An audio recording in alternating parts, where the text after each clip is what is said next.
Right, there we are. Sound looks good. Hey Bear, good evening. How are you? Oh, no. Don't play the thing, please. It's fine. Let me... Okay. There we are.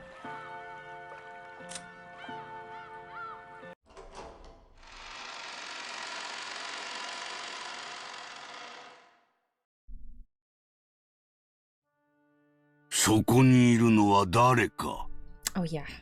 Kinzo makes an appearance. That's where we left off. Hey Chidori! I will read an amazing scene which, like everything great in life, involves ducks. Oh, I look forward to it. Let me... Oh, my cable's got a little bit crossed over here. Let me pull my controller closer. There we are. Ready, let's go. Canon desu, Oyakata-sama. It was rare for Kinzo to leave his study. However, that in itself didn't mean his noble research had been suspended. He may have left the study for a change of mood, but the thoughts filling his head were no different from those he had inside the study. So Kanon knew that no matter what the time, speaking to Kinzo when he didn't want to be spoken to would always be a disturbance to his research. 天気が重いな。崩れるのか？はい。天気予報ではいつ雨があってもおかしくないと。傘をお持ちいたしましょうか。Are we still in the past here?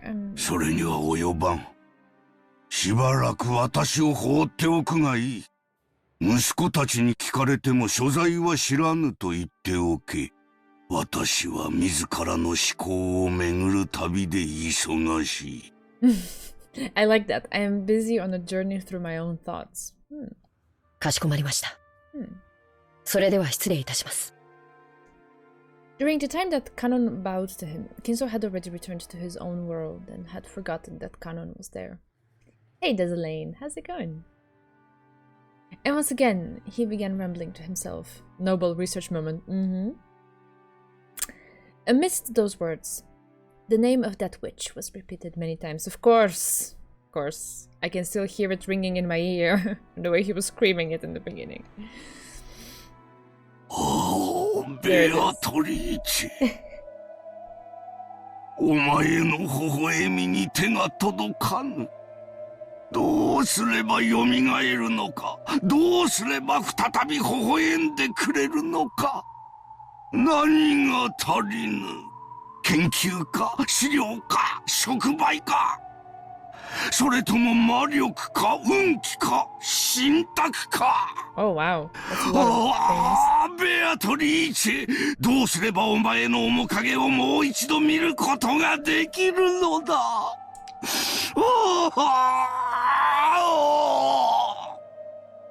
Yeah, we know the spiel. Oh, okay, now we get to see him too. As Kanon listened to his master's weeping voice over his shoulder, he turned around just once. When he did, right behind his isolated old master was the silhouette of a person that shouldn't have been there. It was the witch. At once, Kanon, thinking that the witch must be plotting to do Kinzo some harm, quickly ran back to Kinzo, trying to become a shield himself. But when he saw the expression on the witch's face, that emotion of his vanished. Because Beatrice's expression was one of sorrow, or maybe pity. 愚かな金蔵。わらわはここにいるというのに、見えぬのか。I don't know how I feel about Kinzo just being frozen in this in this sprite. Like, okay. Right behind Kinzo, as he repeated the witch's name over and over, desiring to be reunited with her more than anything else, was the witch herself. And yet Kinzo couldn't notice a thing. Even when Beatrice tried to rest her hand on his shoulder, he didn't notice a thing. なぜだ？なぜベアトリーチェの微笑みに手が届かぬのか。月齢か、水星の周期か、惑星の配列か。何が足りぬのだ。何が無駄よ、金蔵。愛がなければ見えない。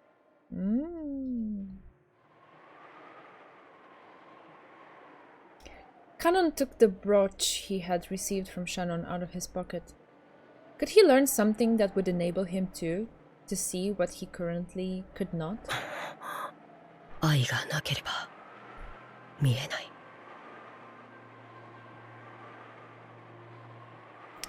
He looked at Kinzo's back once more. The witch was no longer there.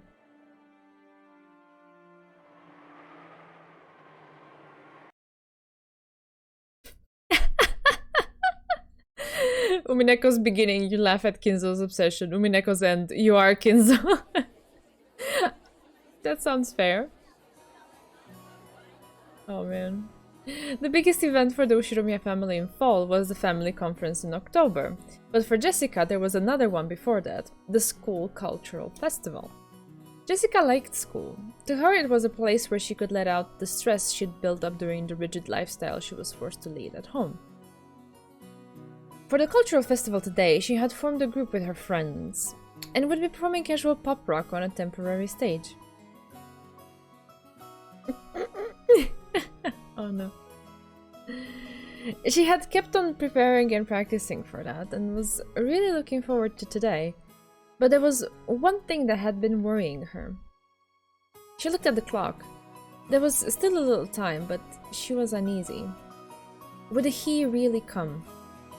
As she was about to breathe out a stress-relieving sigh, her heart jumped as all her friends suddenly started speaking in shrill voices. 嘘！ひなの彼氏超イケてんじゃん！マジすごくない？マジすごくない？リンの彼氏すっごい頭良さそう。あれでド S メガネなの？マジ本当？ A hard S with glass. I have no idea what that means. ダメダメ。うちの旦那ギャル男だし。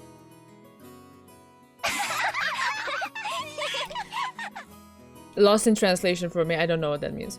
It's not necessarily the case that all girls are like this, but at Jessica's school at least, the cultural festival was really a boyfriend exhibition. Ugh, okay.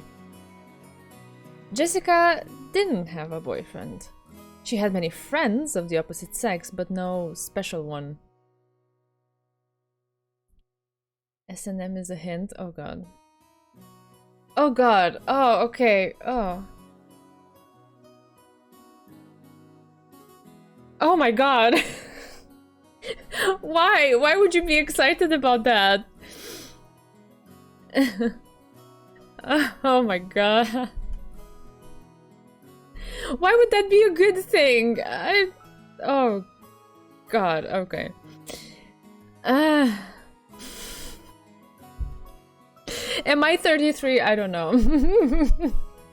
Sometimes I feel so far removed from this, like I'm either, I don't know, 90 or 9, like just in either direction. I don't know, am I too innocent for this or am I too old for this? I don't know. Jesus. Yeah, but Jessica was a little famous around the school and everyone naturally expected that she had a fitting partner. Furthermore, her pride had caused her to act like that was the case. Oh no. Oh no. Through such acting and dodging of questions, she had somehow managed to keep up the bluff until this year. But for various reasons, she hadn't been able to escape this year's cultural festival. ジェシー、彼氏来た？ School uniform! まだ来てねえみてえだぜ。 Oh, look at that! She's so cute! I love it! Okay, well then tell me what it is, because I don't know.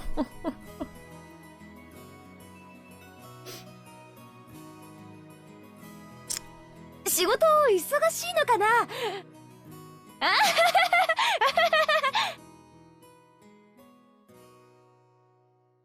Okay. Alright. I'm even more confused now. It means something that I don't know, that probably is not something that's worth gushing over in a guy. But hey, they're at that age, so they're just being teenagers, and I can roll with that thought. So let's keep going. ジェシの彼氏どんな人なの？せめてヒントだけでも出してよ。何系？何系？すごいよね。社会人なんでしょ？スーツとかで来る？もちろんメガネかけてるよね。Uh-huh. Has she invited George to, you know, sub in for that or something? ねえ、でも本当はいないんだよね。今素直に白状したら私の仲間に入れてあげるって。 Join you in what? 一緒にこの文化祭を涙で濡らそうよ。いや、いる、本当にいるって。Jessica left awkwardly covered with cold sweat. It was extremely doubtful whether she really had deceived her sharp-witted friends. Okay. He's a very dominant man in an attractive kind of way. Okay, I see. はい。なら、彼氏さんの偽物を立てて連れて行くというのはどうでしょうか。偽物？誰を？そんなのに心当たりねえぜ。Shannon's ridiculous plan surprised Jessica wildly. Even so, it was a little more realistic than the unrealistic method running through her head of getting a boyfriend in a huge hurry before the day of the cultural festival. No! 例えばですが、カノン君なんてどうでしょう。カノン君？That's touching a sensitive spot. ダメというか、きっとカノン君文化祭の日は仕事に決まってるぜ。迷惑かけちゃ悪いしさ。もちろん予定表も確認済みです。カノン君はその日お休みになっています。こんな時ばっかり容量がいいのな。じゃなくて、休みならもっと悪いぜ。せっかくの休みを私の見栄のために引っ張り出せないよ。カノン君は引っ張り出されないといっつも閉じこもってばかりいますので、無理に引っ張り回すくらいでちょうどいいかと思いますよ。そうなの？いや、でもカノン君に悪い。なら晩作つきますね。おとなしく彼氏はいませんと白状なされてはいかがでしょうか。それは肩身の狭い思いをなされるでしょうが、卒業までの短くも長い間を耐え忍ばれるだけでございますし、愛し合う恋人同士にとって独り者のひがみ顔が何にも勝る甘い蜜なのです。This is a side of Shannon that I don't think we've seen so far. シャノンWhat? 私のために本気で悩んでないでしょ。おちょくってるでしょ。Jessica wrestled about with Shannon, her eyes teary. Oh, hey, Fury. How are you? Long time no chat. How's it going? But Shannon was unconcerned, laughing with her usual smile. はい。私とジョージ様のことを茶化してばかりのお嬢様への仕返しです。At that comeback of Shannon's, the likes of which didn't happen even once a year, Jessica rolled around on her bed, hugging her cushion, writhing and suffering. It's going good. As long as it's going, it's all good.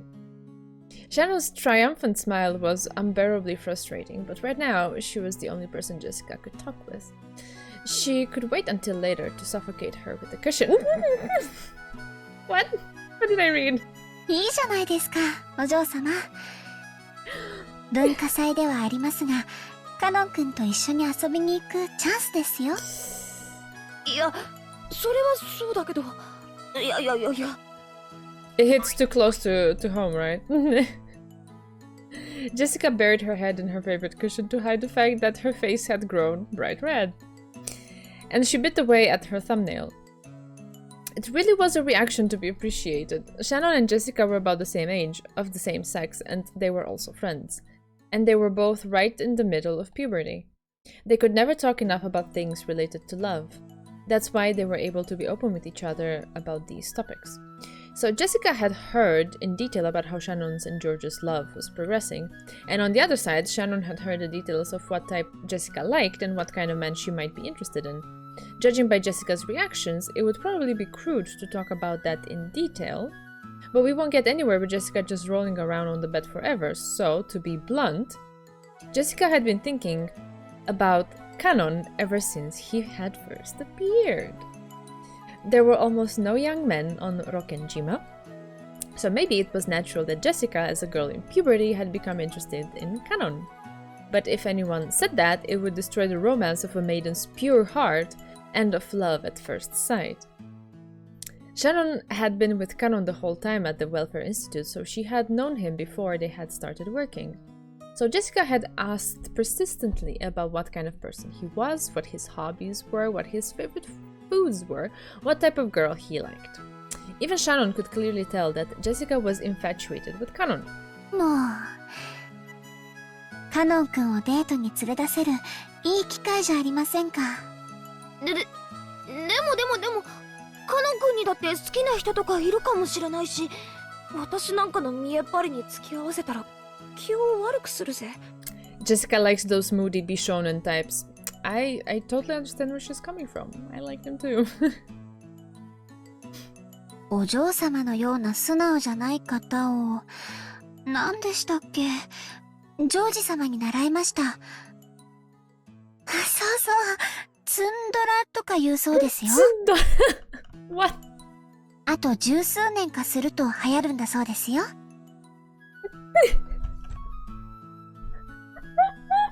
Tsundara, what? Okay.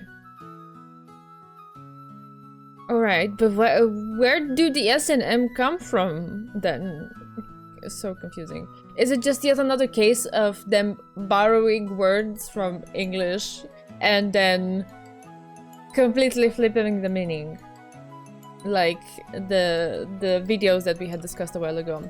I'm curious what it says. Wait, do I... Tsundara. Tsundara is the word tundra converted into Japanese, the Japanese sound system. It is used as a pun and reference to the term tsundere, which is a well-known character personality trait in fictional Japanese works. Tsundere is composed of two words, tsuntsun and dere, meaning respectively aloof or cranky and love-struck. It is used to describe characters that demonstrate an aggressive and or cold behavior, tsuntsun, but then become all lovey-dovey, dere, under some circumstances. Yeah. Apparently they will be quite popular a few decades from now, you know? Okay, how do you know that?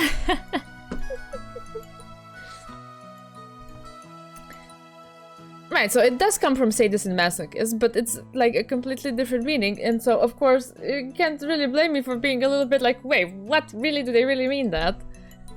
When, yeah. A typical Japanese moment. へえ、さすがジョージ兄さんだな。未来のトレンドがわかるのかよ。すげえぜ。じゃなくてってことは、私ってタイプは時代がずれてるってことじゃねえかよ。もうダメだ。Ultimately, Jessica wasted several days before finally agreeing to the plan of having Kanon pretend to be her boyfriend. Okay. Also, that's actually happening. はい、お嬢様。お呼びでしょうか。Jessica realized that she had called him at a bad time and immediately regretted it. Kanon always had a sour look, but even so, he had some good days and some bad days. Unfortunately, this reaction was the latter. いや、そのさ、All that confidence and effort she had amassed by practicing in front of a mirror all night was wiped out in about 5 seconds. Ouch. Jessica turned bright red and hung her head. Watching her, Kanon sighed. Jessica thought he was getting fed up with her, and her face went pale. シャノンから聞いています。お嬢様の学校の文化祭へお供するようにというお話ですか。シャノンナイスじゃなくて、そうなんだけど、その当日の予定はどうかな。シャノンから当日は特にお嬢様にお仕えするよう厳命されております。僕は高校には行ったことがないのでわかりませんが、何でも男性の付き人がいないと大変肩身が狭い場だとか、後宮本家令嬢が庶民に劣ることがあってはならないと特に厳命されておりますので。 I don't know if this is a good or a bad thing. シャノンは後でぶっ殺す Jessica kept yelling with a strange voice, a broken smile, and steam pouring from her head as if she were a boiler. As Canon watched this, he sighed again. Yeah, very romantic. That's the whole. I think Shannon was trying to help, but maybe she took it a little bit too far, and now it's kind of like all of the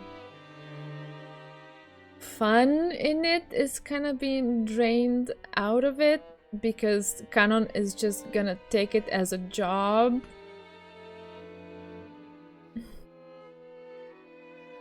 Canon wasn't an idiot either. He fully understood what Jessica intended by inviting him, did he though? However, in truth, he found it nothing but bothersome to go along with the latest game of love. But Shannon had spoken to him persistently about it. He was very indebted to her for many things. He couldn't refuse. Yeah, that's the whole thing. Like, if you're in a situation where you can't refuse and you're doing it because you can't refuse, doesn't that just like suck the life out of it completely? Because I don't know.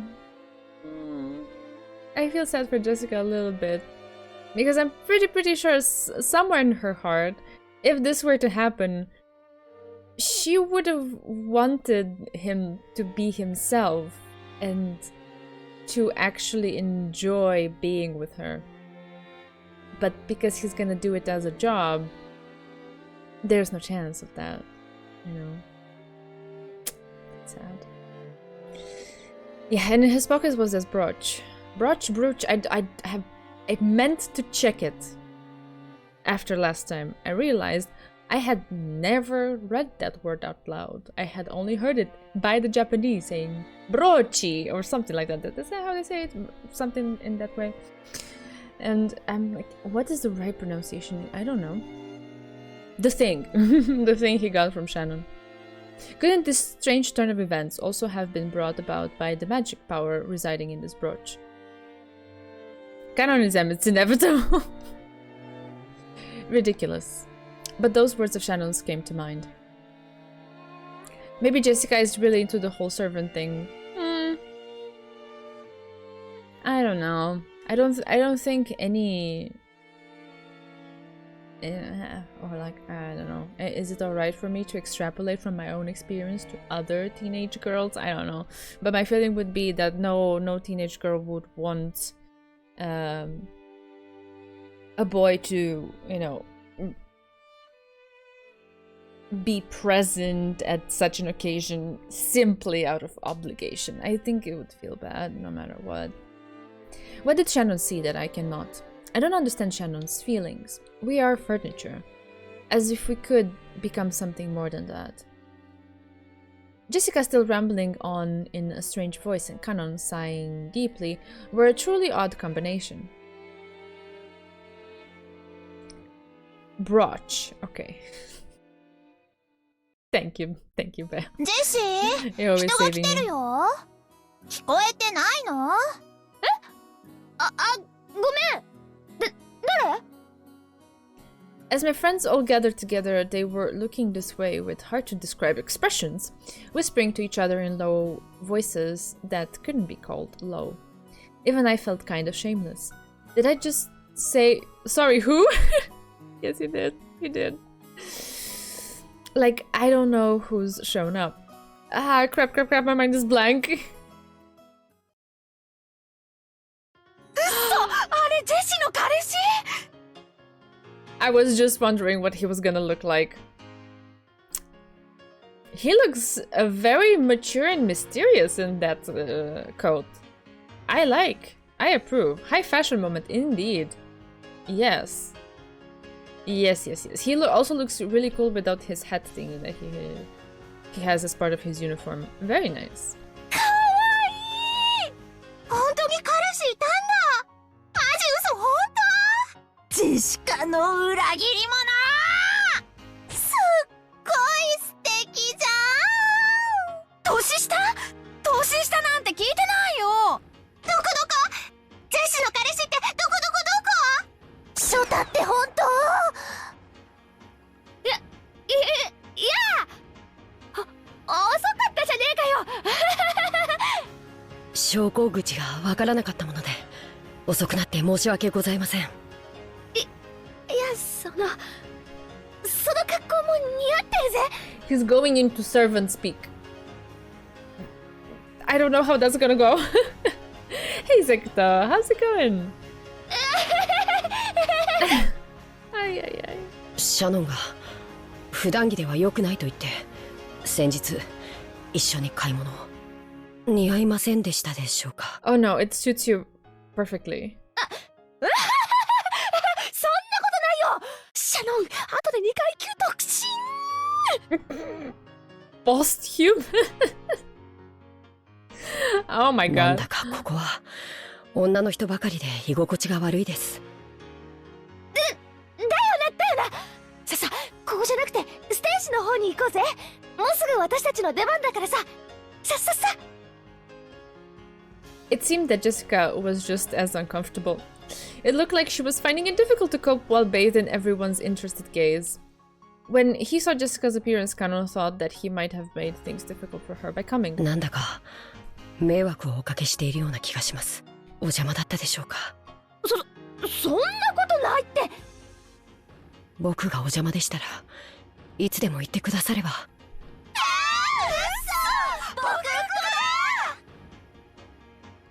Wait, why is that wrong? Not necessarily wrong, but why is that weird? I thought it was something that boys used to call themselves.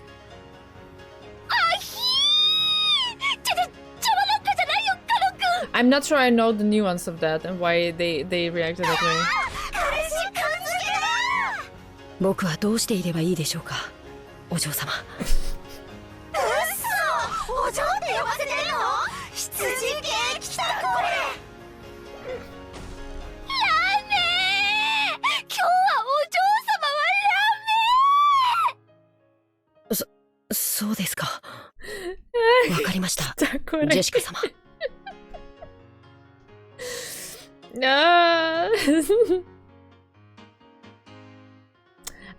It's the difference from boys and men. Okay, I just thought ore, because I know that one. I just thought it's more of maybe I thought it was more of what is the word? Fuck. Like closer to slang and maybe not as posh. I didn't realize it was boys and men differentiating. Okay. ごめん、カノン君。3秒でいいから目つぶっててくれるかな。Ricky's use boku, Kyosuke's use ore. Okay, fine. Fine.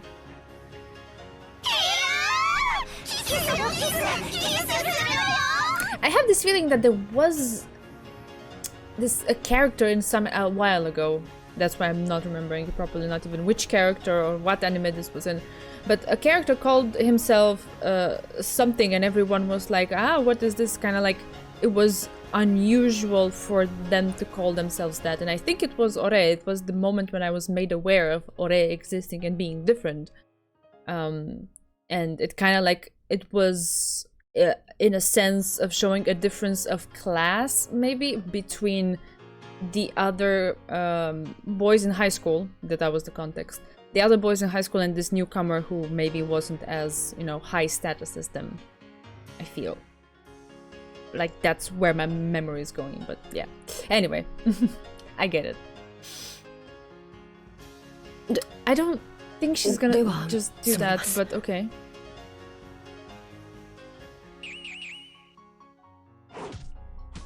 There it is. Yeah, I think that's what it was. Thank you, Kalitsu. Also, hey, welcome. I think that's pretty much the nuance that I had gathered from it.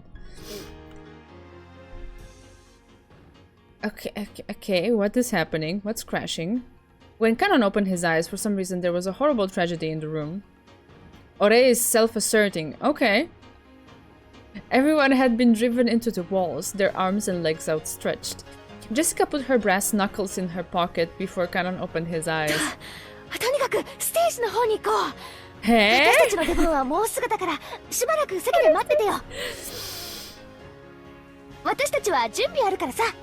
この先突き当たりまで行けば仮設舞台があるからわかるぜ。そこで待ってて。Kanon seemed to be having a hard time adjusting. Pushing him in the back, Jessica sent him out into the corridor. Even though Kanon was confused by Jessica's attitude and show of agitation, which he had never seen before, he followed her instructions and headed in the direction she had indicated, sorry. Jessica casually committing felony. Yeah, no, don't worry, I'm gonna quickly pull out my brass knuckles and kind of destroy the room. And now we can go. I'm not following. After seeing him off with an awkward smile, Jessica slammed the door shut and yelled loudly. ささ、見たね。見たでしょ。満足した。ざまねぜ。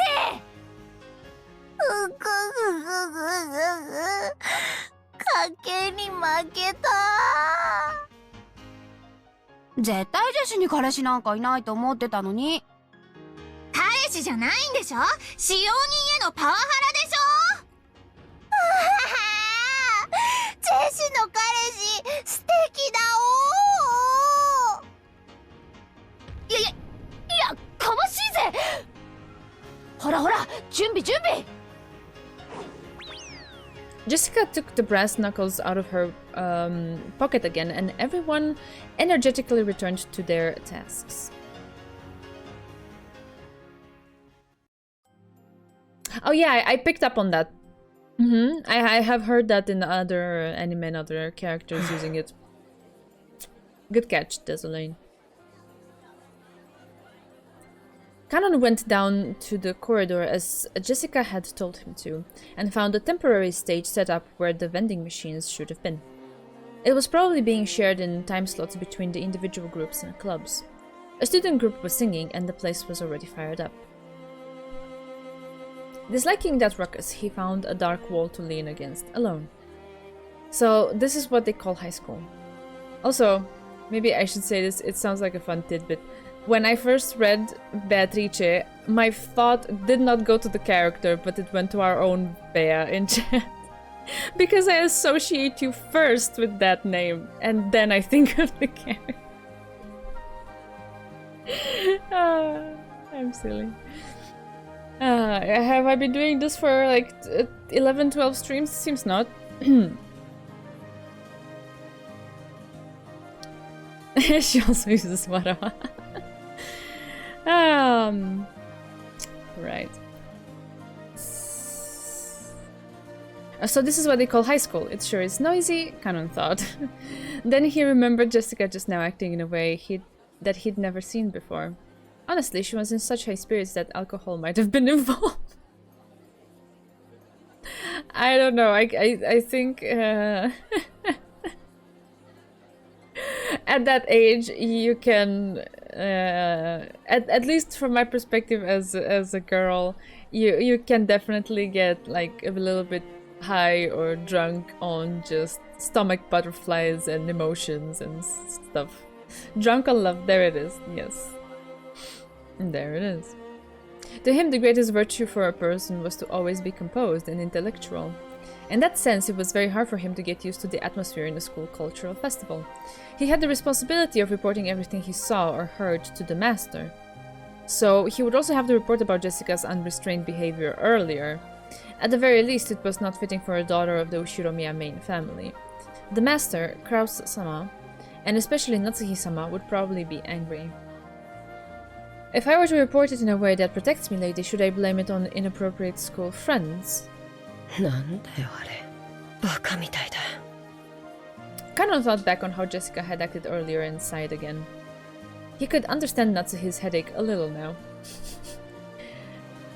No, not really, because it seems the cause was Beatrice. Poking. I can't. I'm seeing before my eyes that fan art that Bea shared in the Discord with pipe poking Natsuhi's forehead, yeah. Okay. Come to think of it, Natsuhi-sama, as the president of the PTA, should have gone straight to a social after attending the ceremony in the gymnasium. Hadn't she said that she wouldn't be there to see Milady's event? That was probably for the best. 人混みは気持ち悪いな。なんだってんだ一体。Several female students kept glancing at me.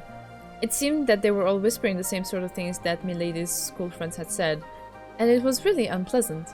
Come to think of it, didn't Shannon warn me? That if I was going to walk around a school festival on my own, I had better watch out because a lot of strange people would come and talk to me. お一人ですか? Just as expected, a group of girls I'd never met started talking to me. Their stares started to make my back tingle. Didn't she tell me some magic words that could chase them off in times like this? すみません。連れがいますので。そうですか。ごめんなさい。 Ah, it worked. Instant reaction. Well, that got them to go away, but it hasn't really changed the number of people staring at me. 違うよ。あの子だよ、ジェシーの彼氏。嘘。あの子が？信じらんないよね。絶対にエアだと思ってたよ。可愛いじゃん。年下？いいなぁ。No way I'm ever coming to a place like this again. Canon sighed for about the 100th time that day. As he did, the lightings changed and the standing audience started cheering. Looking around, I realized that there were suddenly a large number of people here. And unlike earlier, they were all guys. With this huge crowd, I couldn't even see the stage. Fortunately, there was a fallen beer case nearby, so I tried using that as a footstool.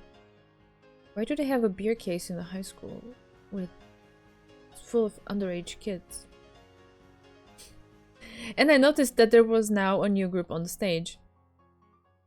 Oh, okay. The leader was Milady.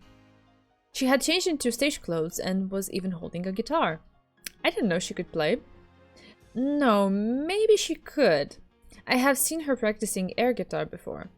Natsuhi-sama wouldn't approve of any hobbies outside of study. Oh god. Maybe she was always practicing in secret. Come to think of it, she's been returning really late from school recently, hasn't she?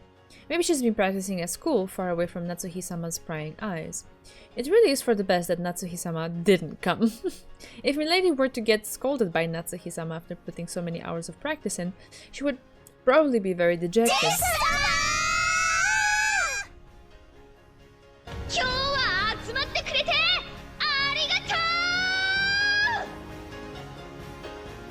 I could hear Jessica-sama's forceful voice through the speakers. Jessie-sama? Maybe that's her nickname at school. The students in the audience kept calling out that name. I was a little aggravated by that inferior name, which was inappropriate for Milady. Canon really needs to go out into the world more. It's good that he came. Jessica-sama was in great spirits as they kept calling her Jessie-sama. They were all probably her fans. With her mic performance, she was responding to that and firing the place up. It was almost like a song program on TV. At first, I had thought all this was frivolous, but that feeling now changed into appreciation. This was pretty incredible in its own way. Canon had never listened to music of his own free will, but he had often heard the kind of music that the people of the Ushiromiya family liked. Since that was almost all classical music, Canon had naturally started liking classical music too. So to Canon, the songs Jessica and the others were singing were, how should you say it, very modern. That's a euphemism there. In any case, he thought that if Natsuhi-sama heard it, she would probably faint.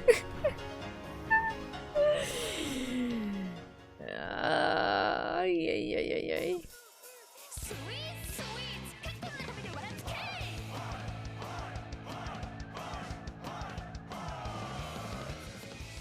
but everyone looked like they were having a really good time. Oh, this is really cool. I love the light and how it's like blurry a little bit and motion blurry on her lower half, like suggest motion. I like it. I love it. That's really nice. The die-hard fans who had even brought pen lights sang along, dancing crazily with the exact same movements, almost as though it had been planned ahead. On the stage, Jessica-sama also sang enthusiastically, dripping with sweat. He couldn't find a single element that was appropriate for a daughter of the Ushiromiya family, but it looked like she was having a lot of fun. There was some other song here originally? Oh.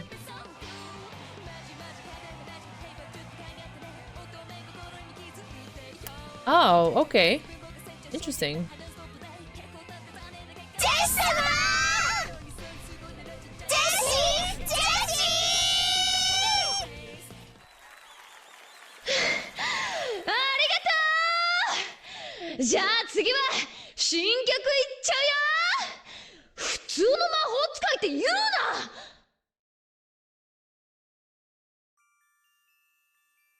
I couldn't keep up with the atmosphere, but anyway, Milady was full of life and looked like she was having a great time.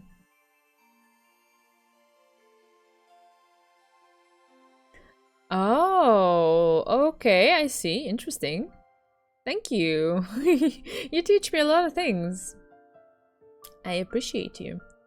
Okay. As I looked at Milady having a great time, I thought, isn't this what Ushiromiya Jessica is really like? Ooh, there he is having the thoughts. Don't I know better than anyone just how badly life on Rokkenjima kills your own sense of self? You think?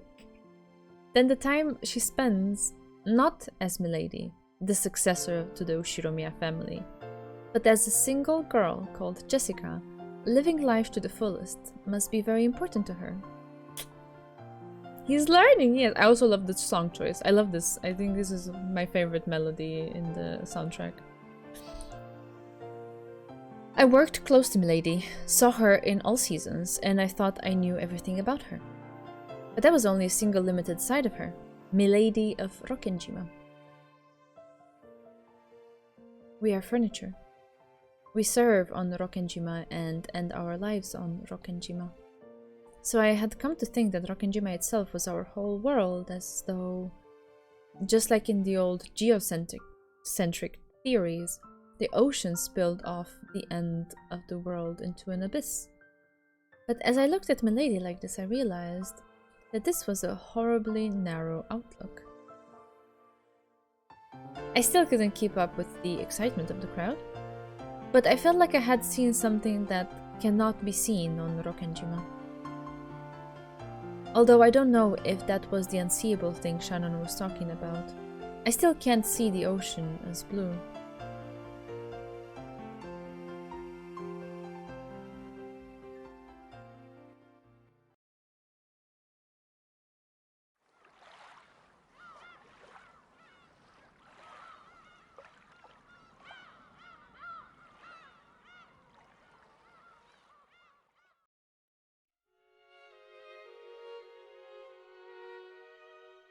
今日はジェシカの学校の文化祭だったな。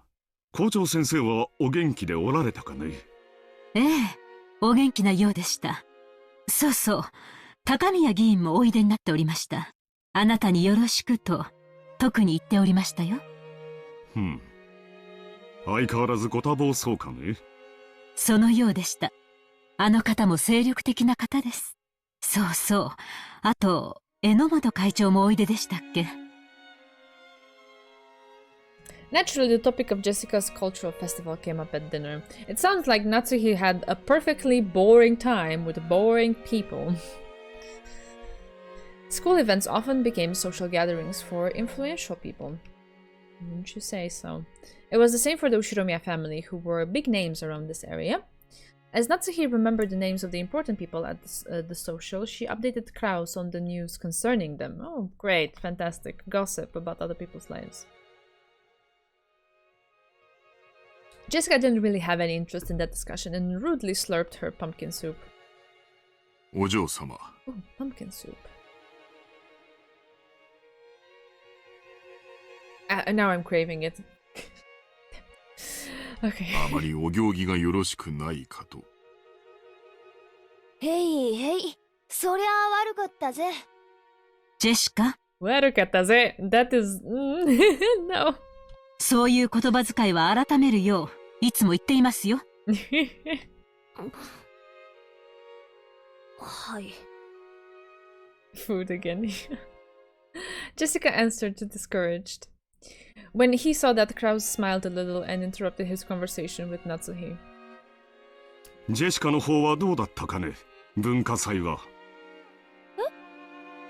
ああ、まあ。見ていましたよ。よく頑張っていましたね。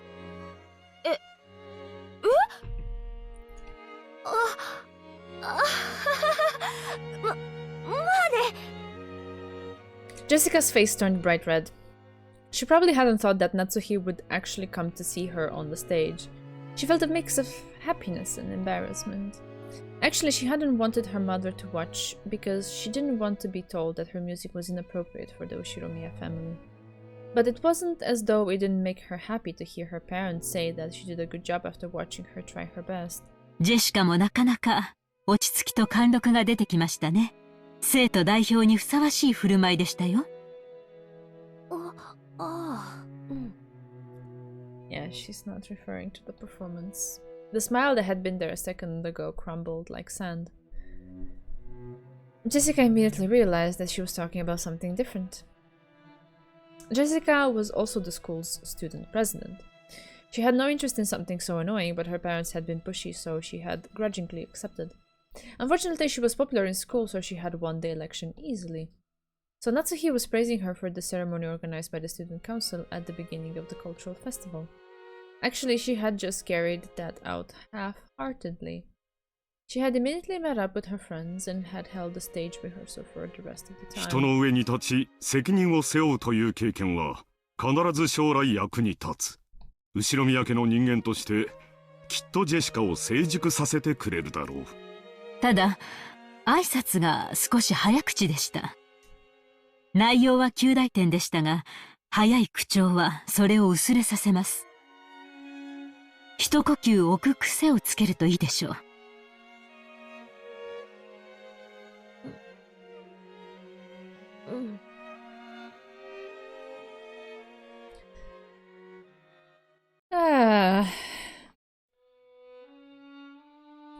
After she finished eating, Jessica didn't feel like going straight to her room.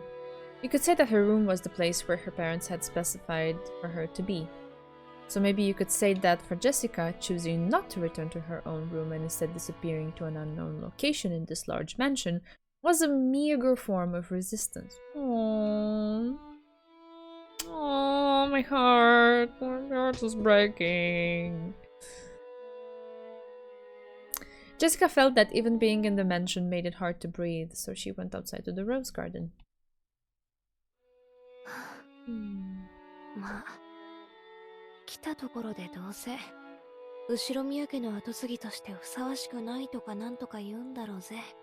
ならこれでいいんじゃねえかよ。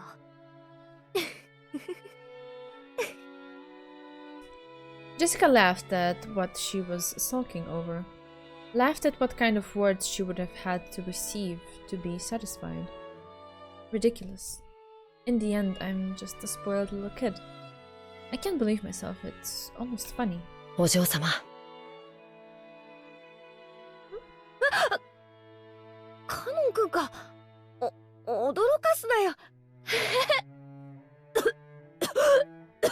Oh no. Kanon had suddenly started talking to her just as she had tried to force a laugh, so she choked. 何？なんかよ。その。Jessica's expression had become the one Kanon always saw. The listless Jessica from a second ago was gone. If he still only knew Jessica as the successor to the Ushiromiya family as he did until today, he would have mistakenly thought that Jessica's mood had sprung back to normal. But I was wrong.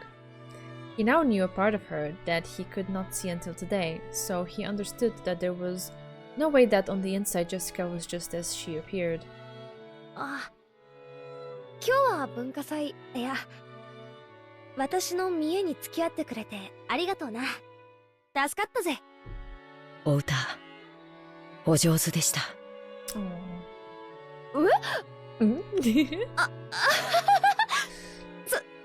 かよ。照れるぜ。Ah, cute. Oh, so cute. Even though she had heard the words she had most wanted to hear, Jessica became shy and couldn't accept them, frankly. 僕には歌は歌えません。楽器も。小学校で習ったハーモニカとリコーダー笛しか知りません。だから、お嬢様も同じだろうと決めつけていました。Canon hadn't been consciously looking down on Jessica to that degree, but people playing unique instruments were always on the other side of the brown tubes in the TV. He had got it into his head that it would be impossible for Jessica, at least. Oh my god, I'm having such a Steins Gate moment now with the brown tube and the TVs in my mind. Sorry. I'm back. 僕は家具だから。歌を歌う必要も、楽器を扱う必要もないと信じてきました。But, sorry. カノン君。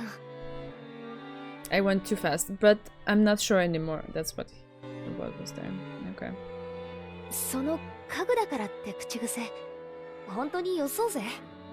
使用人の心得ってやつだろ。使用人は生きた家具であれってやつ。源氏さんがよく口にしてるもんな。心得というわけでは、本当に家具ですし。福音の家の子たちがいろいろじい様から援助をもらってるってのは知ってるし、それに恩義を感じてるのも知ってるよ。でもだからって家具なんて言い方はあんまりだぜ。私たちは同じ人間じゃないかよ。カノン君は私が歌ってるのを見てどう思った？とても楽しそうに見えました。それは多分違うぜ。え？楽しそうに見えたんじゃなくて羨ましかったんじゃない？そんなことは。Even Canon himself probably hadn't noticed that emotion. Canon had seen something he had never seen before, never known of before, and had probably become jealous. And to trick himself about that emotion, he had called himself furniture over and over. 私は後宮家の跡継ぎだかなんだかだそうで、まあいろいろな面倒がこれからもあると思う。それについては運のない星の下に生まれちまったと諦めるしかないさ。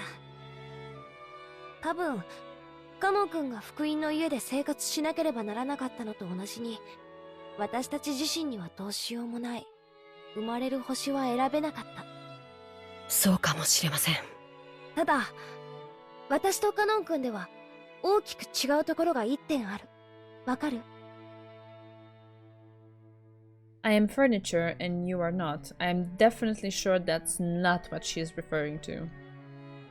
Definitely. He was about to say that but stopped. わかりません。カノン君は自らの運命が自分の全てだと思って諦めた。私はこんな運命じゃ納得できないから自分の思い切りを頑張ろうと思った。だから後宮家のお嬢様をやらなければならない窮屈な自分と、自分の好きなことに精一杯な自分というもう一人を作った。もう一人の自分。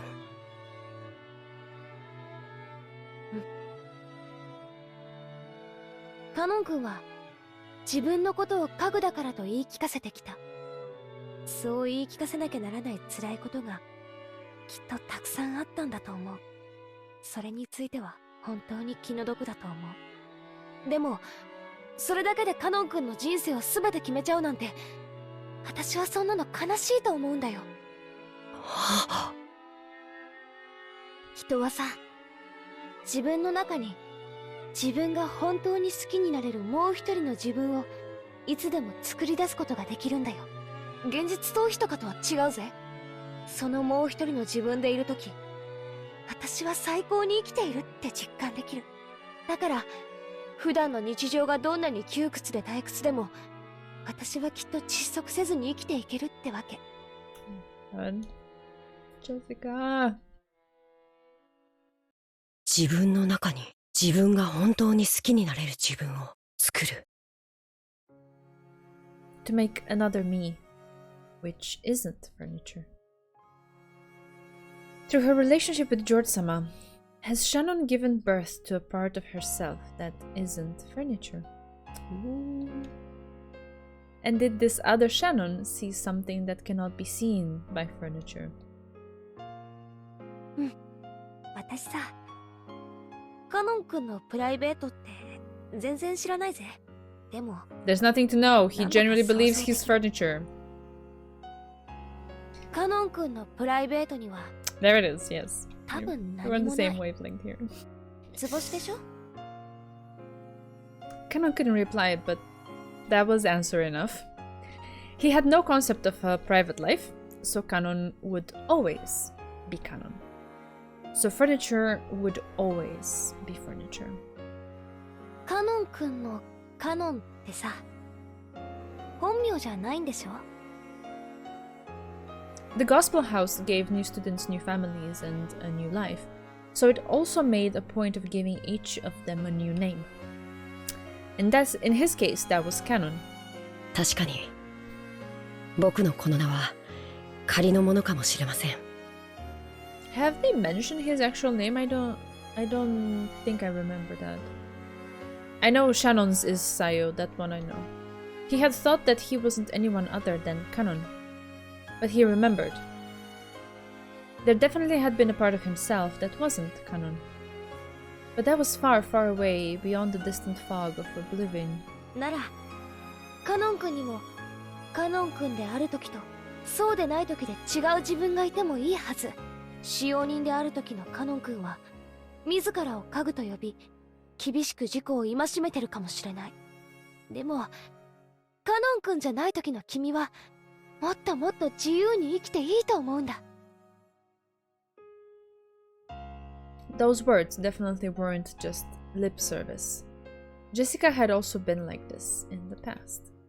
She had cursed her own birth into an environment different from all of her friends at school. She had been the only one in a heavily constricted environment, forced to learn various things, and she had even received words about the friends she played with. Though she had been sad about that, she had given up, thinking that she had just been born under that kind of star. But one day, Jessica had stopped giving up and surrendering. Stuff like the Ushiromiya family customs and pressure, those didn't matter. She created a real Jessica inside herself, who could do what she really wanted to do. 私さ、学校ではジェシってあだ名で呼ばれてる。だからさ、ジェシであるときは自分に思いっきり素直に生きてる。だからこそジェシカであるときも頑張れるんだ。カノン君にもカノンであるときとカノンじゃなくてその本名であるときで違う生き方をしてもいいんじゃないかな。カノンじゃないとき、自分を好きになれる自分になってみてもいいんじゃないかな。僕がカノンじゃないとき。 Probably one of my favorite scenes in the entire novel. It's so good. I'm just sitting here in awe. I'm not even making much sense with the things I'm commenting on. I'm just, my heart is like in there, in the screen. Oh, I love it. He had thought that his real name didn't matter at all. So he had thought Kanon was all he was. And now Jessica was saying that he should create a new existence, another self that wasn't Kanon. カノン君、嫌じゃなきゃ教えてよ。本当の名前なんていうの？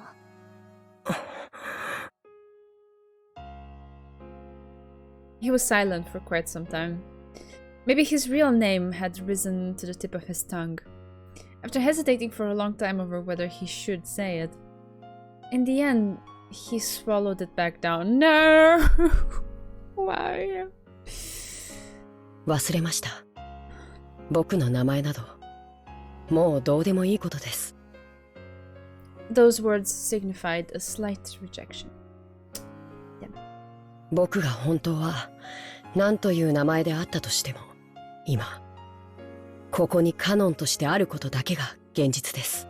過去など何の関係もない。作られた家具の材料が元は何という木の幹であったかなんてどうでもいいことと同じです。だからよせって。家具じゃないんだぞ。君は人間だぜ。僕は人間じゃない。Canon clearly spoke his refusal. It was with a rage that he normally didn't show. Jessica couldn't say anything back and was struck silent. お嬢様は人間です。だからどんな生き方をしようとも自由で、どんな未来も可能性もある。それはまるで翼を持ち自在に空を舞う鳥のよう。でも僕にはそんなものはないんです。僕がたとえ鳥に見えたとしてもアヒルに過ぎない。アヒルに翼はあっても飛ぶことはできない。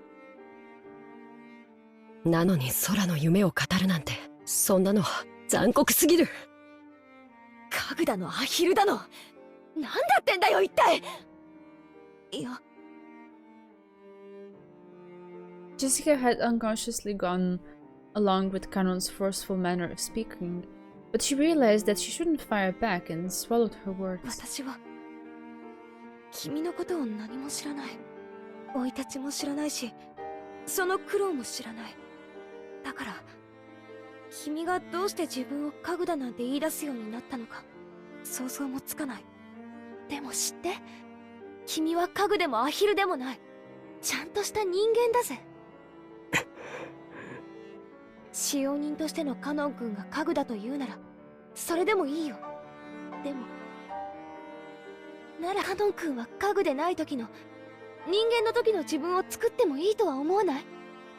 そんな可能性を抱けるのはお嬢様が人間だからです。僕はそうじゃない。僕には未来も可能性も見るべき夢もない。だからお嬢様、それ以上残酷なことを言わないでください。なんでだよ。なんでそんなことを言うんだよ。お嬢様が僕のことをご自分と同じ人間だと勘違いなされているようだからです。僕とお嬢様は違う存在。それをはっきり申し上げておきたかったのです。シャノンに聞きました。お嬢様は僕のことをお気に入りになられているとか。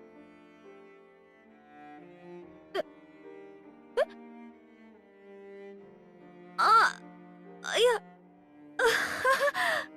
僕は人間に限りなく近い姿をしています。だからシャノンのように自分を人間だと錯覚して一時恋愛の真似事をすることもできるかもしれない。はい。でもそれは自分を騙しているに違いない。いえ、お嬢様を騙すことにもなるのです。シャノンとジョージ様も必ず破綻する。その日が訪れることをシャノンだって理解しているだろうに。バカなことを。バカだってことはないだろ。そりゃジョージ兄さんは立派な人だし、両親の期待も背負ってる。確かに結婚とかになればエヴァおばさんがいろいろと口出しをしてくるだろうし、まあその前途は多難だと思うぜ。でもな、ジョージ兄さんはそんなのに屈する人じゃねえ。シャノンをジュリエットになんかしねえぜ。きっと幸せにしてくれる。人は家具と恋などできない。お嬢様が家具を愛することができても僕にお嬢様を愛することができないと。 Oh my god, my heart! Those words of Canon's crushed all of Jessica's bittersweet feelings from today. There was no way she could have anticipated the emotions of such a blunt rejection. In an instant, she lost the willpower that had caused her to try and unravel something stubborn in Kanon's heart. And before she knew it, she was just standing there in shock. お嬢様が僕を好かれているという気持ちが、僕の思い上がりによるものなら、どうかお許しください。Cried. This is so sad. Kanon. いや、まあそこは否定しねえぜ。ありがとうございます。え？僕を人間だと思ってくれてありがとうございます。そのお気持ちだけで僕は本当に嬉しいです。そしてそれ以上は僕には残酷すぎるから。いや、もう十分だぜ。悪かったな。Jessica scratched at her head as she spoke and tried to force her voice to sound bright. 私一人がいろいろ先走っちゃって迷惑かけたよ。正直ごめん。貴重な休みを丸一日振り回しちゃって本当にごめん。いえ、僕も楽しそうなお嬢様が見られて嬉しかったです。じゃあ今夜はこれで終わりにしようぜ。私も部屋に戻って消灯しないとまた母さんに怒られちまうよ。そうされた方がよろしいでしょう。おやすみなさいませ、お嬢様。おやすみ。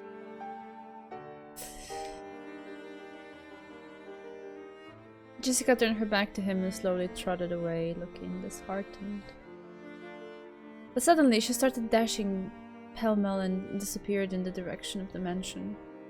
As he watched her go, for just an instant, Kanon was tormented by the feeling that he had just made a huge mistake. You think? Ay. But no, he thought.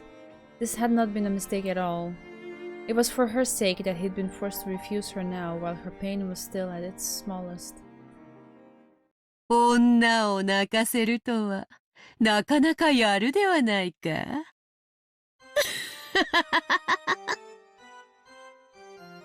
お前がそこまで拒絶するとは意外であった。普通に受け答えしていれば、わらわの魔法で二組目の恋人たちが生まれていたものを。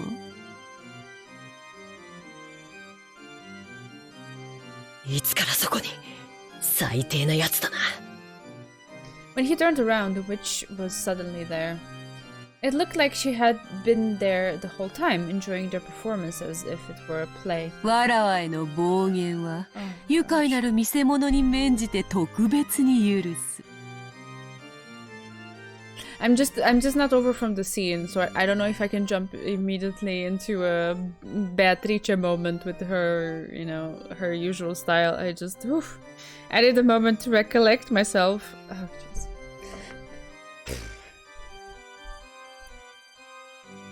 男と女のこじれ合いに勝る見せ物は千年を経ても存在せぬな。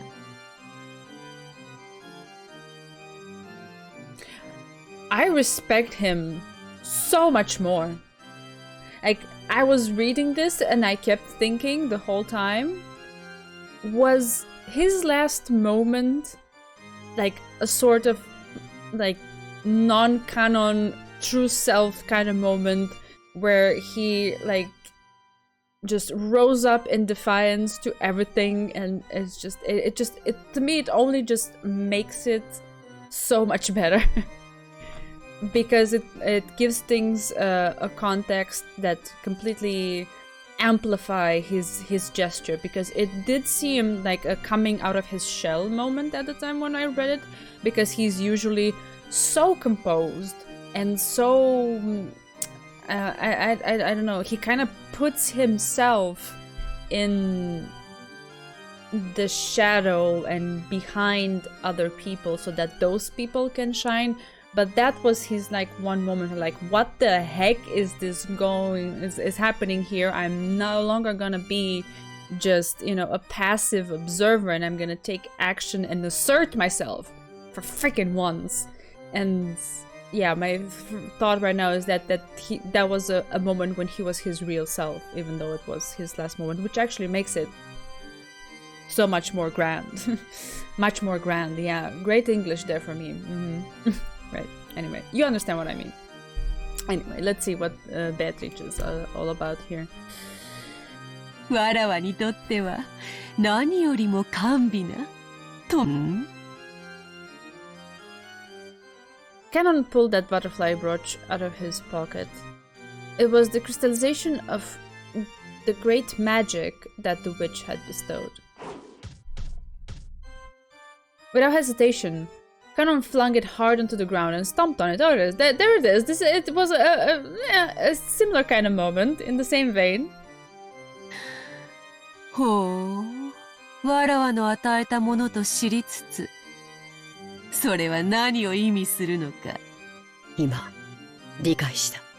お前がしているのは恋のキューピッドなんて洒落たものじゃない。お前は、結ばれぬ者たちに恋を見せて、たぶらかして楽しんでいるだけの悪魔だ。そう思うも自由よ。わらわが力を貸した人間の多くは、お前と同じようなことを口にする。ほうけるな！お前は、シャノンを憐れんで力を貸したんじゃない。恋に胸を焦がすシャノンの心の隙をついて、自分を封じていた鏡を割らせた。しかもそれだけじゃない。その末路まで想像がついていて、もてあそんでいる。違うか！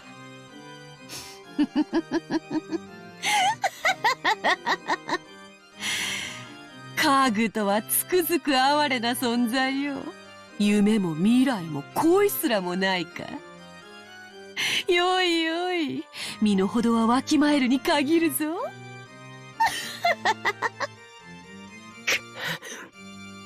ジェシカの心には、お前が察する通り、淡い恋心があった。そなたはそれにハサミを入れ、刈り取ったつもりでいる。だが、That's not how it works, 知 though. っておるか？木は勝手に茂らせたものより、枝を間引き剪定したものの方が太い枝をつけるというぞ。家具に恋する娘か。面白いぞ、実に面白い。シャーノンとジョージもやがては結ばれ得ぬ恋に行き詰まり、わらわ好みの大きな果実を実らせるだろう。しかし、いかんせんあの二人はうまくいきすぎていて、面白くなくてな。そこへ行くと、お前たちは大いにわらわを楽しませてくれそうだぞ。The witch laughed. Even though she had known that the two could not be joined, she had lent magic to join them together. However, they couldn't escape the fate that made it impossible for them to be joined. The witch knew that. Even if they were joined, the relationships of Shannon and George, Canon and Jessica would fail for certain, and as they wandered through the eternal desert in the hell of love, they would be tormented by eternal thirst. わらわがその力を対価なく貸すことがあるとでも？恋に手は貸そう。その対価は、やがて必ず訪れる二人への過酷な運命の鑑賞料としていただくわけよ。これに勝る見せ物は1000年経っても存在せぬ。金像を見るがいい。恋の味を知り、楽園を追放された哀れな老いぼれの末路を。死んでも死にきれぬ、さながら亡者のような生き様を見るがいい。やはりお前は魔女だ。消えて失せろ、この悪魔め！頼まれずとも消えよう。まだまだわらわには力が戻らぬでな。姿を現し続けるのはまだまだ疲れることよ。そなたら恋人たちに力を授けるのに無理をしすぎたのでな。触媒のブローチなしで力を維持し続けるのは今のわらわには容易ではない。Canon ground his foot even more into the stomped brooch. He felt it break under his foot. Then it dissolve as if into water, and change into butterflies that sparkled gold, which floated away from beneath Canon's foot. わらわもこの姿を保ち続けるのがちと苦しい。しばしそなたの願い通り姿を消そう。I started to feel really bad for Kinzo during the scene. Really hits it home with how he's just a pitiful old man driven mad by love. I mean, yeah, that it has been becoming gradually apparent as we go through the novel, but yeah, I guess here it kind of hits the nail on the head. 満ちぬ潮も月もないように我が魔力も必ず満ちる。そして必ずや訪れよう。わらわがよみがえるにふさわしい時が。それが明日のことか来年のことか、さもなくば100年1000年未来のことかは想像もつかぬ。だがわらわを楽しませてくれる者たちがおる限り、わらわは必ずや力を得てよみがえるであろう。その時までしばし姿を消す。そなたの手のひらにもはやあざはなく、そなたが望むならば明日の朝にはわらわの存在など夢か幻のように消し去ることもできよう。忘れ去られることほどわらわに悲しいことはない。だがわらわは必ずよみがえる。そしてその日がいつ訪れても後悔することのないよう自らを戒めよ。わらわは必ずや再臨し、この島の真の主として全てを支配する。その時こそ再び黄金鏡の扉が開かれる。欲深な亡者たちが必ずやわらわを呼び覚ます。くどい、早く消え去れ黄金の魔女。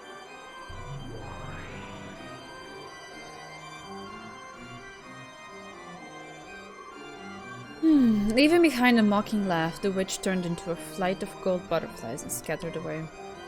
The whole area sparkled like a gold lizard in a snow globe.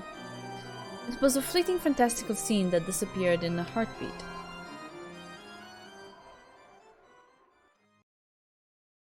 The witch could no longer be seen.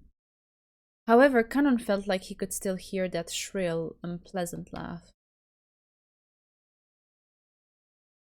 ああ、愉快愉快。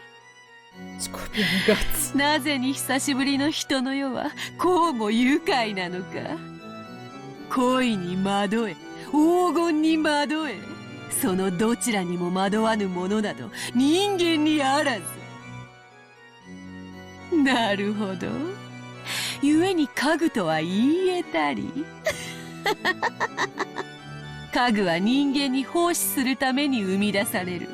そしてわらわは退屈なる千年の慰み者として人間を虐げる。そのわらわが家具を支配できぬとは、なんとも愉快な三すくみ。金蔵め、実に面白いことをしてくれる。家具め、わらわを撃てるか試みてみるがいい。今宵まきたる恋の種は2つ。すでにまきたる種と含めてこれで3つ。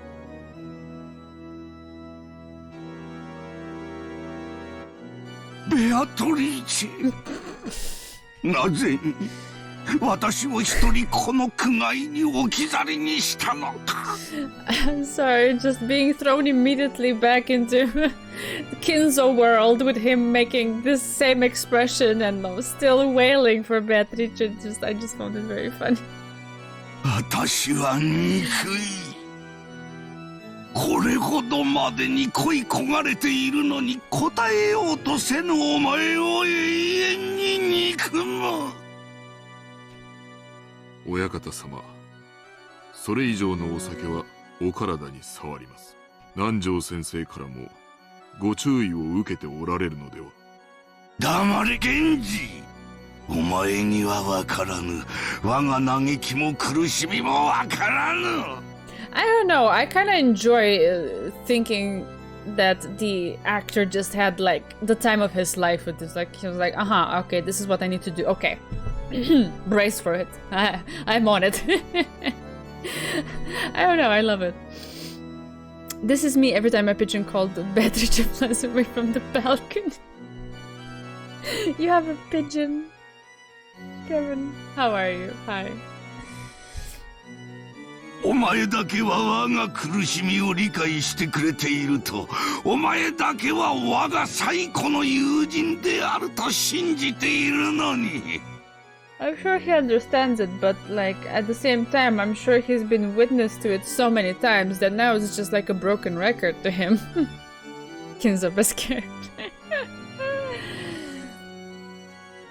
I will play a batshit insane old man crying for his waifu, basically. There's a group of pigeons living in the tree close to my balcony and often visits me. The main two are a couple called Beatrice and Enrique. Aww, that's so cute! Are you feeding them? That's so nice. In the trees in front of my parents' house, or like house, apartment, there were some doves there, and they would come to the window and my mom would always feed them. And there are also like sparrows all over the place, and so they would come and steal the food, and my mom would like shoo away the sparrows so that the doves could come. And they were also a couple and like had eggs and all that jazz in the nest in the tree. Very cute.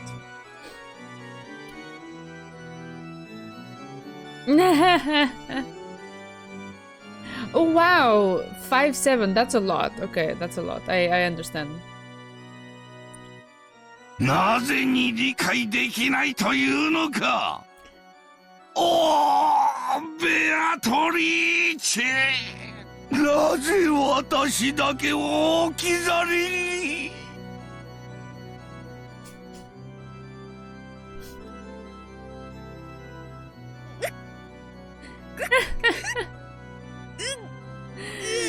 Alright, I see, Kevin.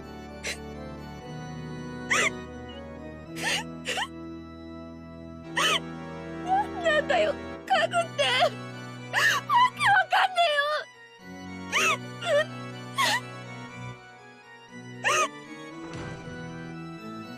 えよ。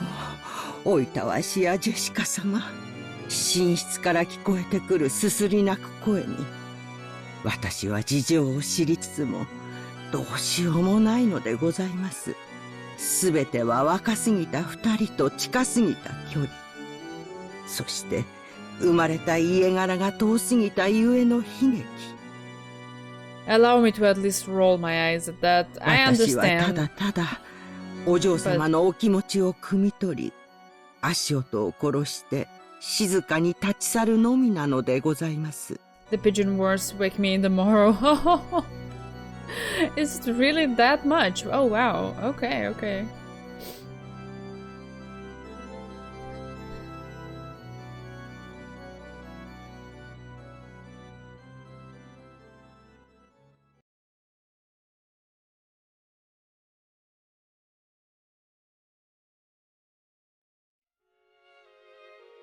Hmm. それって、どういう意味ですか？言葉通りの意味だよ。僕はまだ自分の城を築き上げてない。それができて初めて、僕は一人前になれたと思えるんだ。その時、君と結婚したい。それはでもそれじゃ、もう僕の心が許せないんだ。だから、君に婚約指輪を贈りたい。婚約ですか？でも私、家具ですし。そうだったね。じゃあ、家具は人の言うことを聞かないとね。今、君に贈るのにふさわしい指輪を作らせてる。多分、今度の親族会議の日には持っていけると思う。その時に贈るから、どうか君の返事を聞かせてほしいんだ。Right, so she knew it was 君 gonna が happen. Okay. 僕の婚約を受けてくれたら、僕はその席で、おじい様を含めたすべての親族の前で、君との婚約を宣言する。He's ready to fight for it. Wow. ジョージさん。君と僕の仲をふさわしくないと咎める人たちはきっといる。でも、そいつらの顔を見る必要はない。君は、その瞳の中に、僕だけを満たしていればいいから。Oh, that's so sweet. 君を必ず幸せにする。それだけは絶対に約束するから。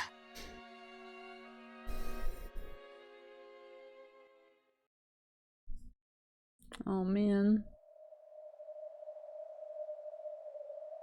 Even though I enjoy reading all ど of のよ this, うに実るのか楽しみでならない。I'm enjoying reading all of this and like getting a lot more context into the characters and what was going on. Now it makes it like double, triple, quadruple heartbreaking what ended up happening. Oh man. 憂に過ぎて腐り落ちる果実の駅に黄金の蝶たちは舞い降りぬ。今より収穫の日が待ち遠しい。宴の時はまだかまだか。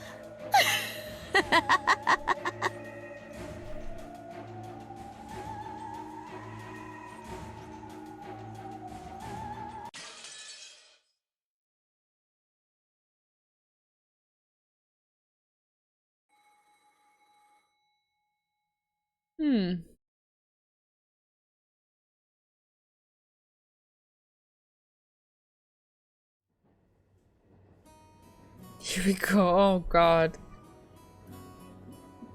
They had eaten breakfast at a coffee shop in the station building. By chance, the inside of the shop had been decorated with Halloween colors since it was October. It seemed that Maria had really taken a liking to that. Ever since, she had been making a fuss inside the train about wanting to have a Halloween festival without caring that she was attracting the attention of others. Halloween is popular in Europe and America, but people are hardly familiar with it at all in Japan. Oh, that's gonna change in a few decades. The shopping district was colorfully decorated with orange pumpkins, but the costume parades of children demanding sweets and saying trick or treat were nowhere in sight. Halloween 祭りがしたい。こんなお洋服やだ。魔女の格好がいい。親族会議は遊びじゃないのよ。おじいさまにお会いするんだから、ちゃんとしたお洋服じゃないとダメ。While it wasn't completely full inside the train, there were enough people here that almost all of the seats were occupied. Among them, Maria was making a fuss, kicking her feet back and forth in her seat while Rosa scowled at her. Rosa had told her many times in a low voice to stop, but Maria was taking no notice whatsoever. Once Maria gets this way, no matter how much you try to explain the situation or calm her, she doesn't listen. In the past, Rosa used to pamper Maria and give in to her at times like this. But that had probably been the problem. Almost certainly the young Maria had formed the wrong impression that if she kept complaining noisily, her mother would give in and listen to her. That error had been brought to Rosa's attention through an educational book, and since then she had hardened her heart so as not to pamper her beloved daughter. But Rosa could manage less and less mutual understanding with Maria, and it had become more and more common that she felt discouraged by her own powerlessness. Halloween! Halloween! お菓子をくれなきゃいたずらしちゃうぞ。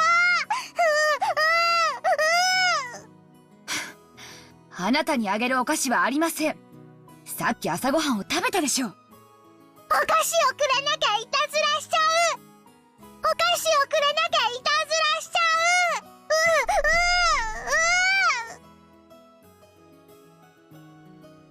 う。As Maria kicked her feet, a stout old woman sitting in the seat across from Maria picked a candy out of her handbag and gave it to— oh, that's so sweet. お菓子もらえた。お菓子もらえた。I mean, she's just a little kid who saw a custom, or like heard about a custom that seemed fun, And she just wants to experience it by herself, especially when it involves dressing up and getting candy, because of course. 見て見てママハッピーハロウィーンこらマリア、勝手に人からお菓子をもらっちゃダメでしょ。 Oh man, Rosa. 返しなさい。 Oh, Rosa. いいんですよ。元気なお嬢さんですこと。おいくつです？ There may not have been any malice in those words from the old woman, but it seemed that Rosa had taken that in an extremely humiliating... what about that is humiliating? Which part? マリア、知らない人からお菓子をもらっちゃいけないっていつも言ってるでしょ。おー、おい、これはマリアがもらったの。やだ、マリアの。話しなさい。ママの言うことを聞けっていつも言ってるでしょ。マリアの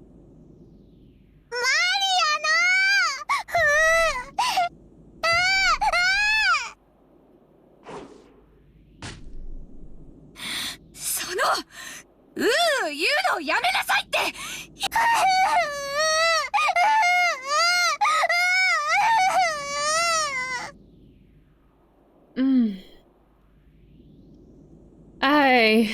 Rosa reflexively hit Maria violently on her cheek. In a flash, Maria started crying loudly. Of course she did. And of course she kept doing more of what Rosa was telling her not to do, because this is not the way to make it stop. I don't know. Rosa immediately snatched the candy from Maria's hand and stuck it out towards the dumbfounded old woman sitting next to them. うちの子に勝手にお菓子を与えないでください。ごめんなさい。 Poor lady, my heart is breaking. What? Breathing heavily, Rosa once again held the candy out to the old woman. The woman looked confused for a moment about what she should say, but then understood that perhaps her actions may have caused trouble for this parent and child, and she accepted the candy back, apologizing.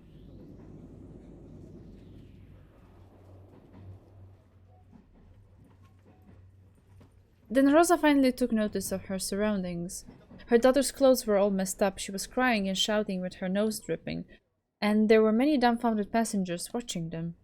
Except for the sound of the train running, the rail car was completely silent. Fortunately, that pitiful silence didn't last more than a short while. However, in its place came an even more painful atmosphere as everyone whispered. Maria shouted, cried, kicked, and stomped her feet as usual, paying no heed to the people sitting around her. Impulsively, Rosa tried to slap her again, but she noticed the cold eyes of the people in the train and couldn't do that anymore. I mean, it worked so great before. Definitely something that you must repeat, not. I'm being sarcastic in case that's not clear. Why would you persist in doing something that's clearly not working? Oh.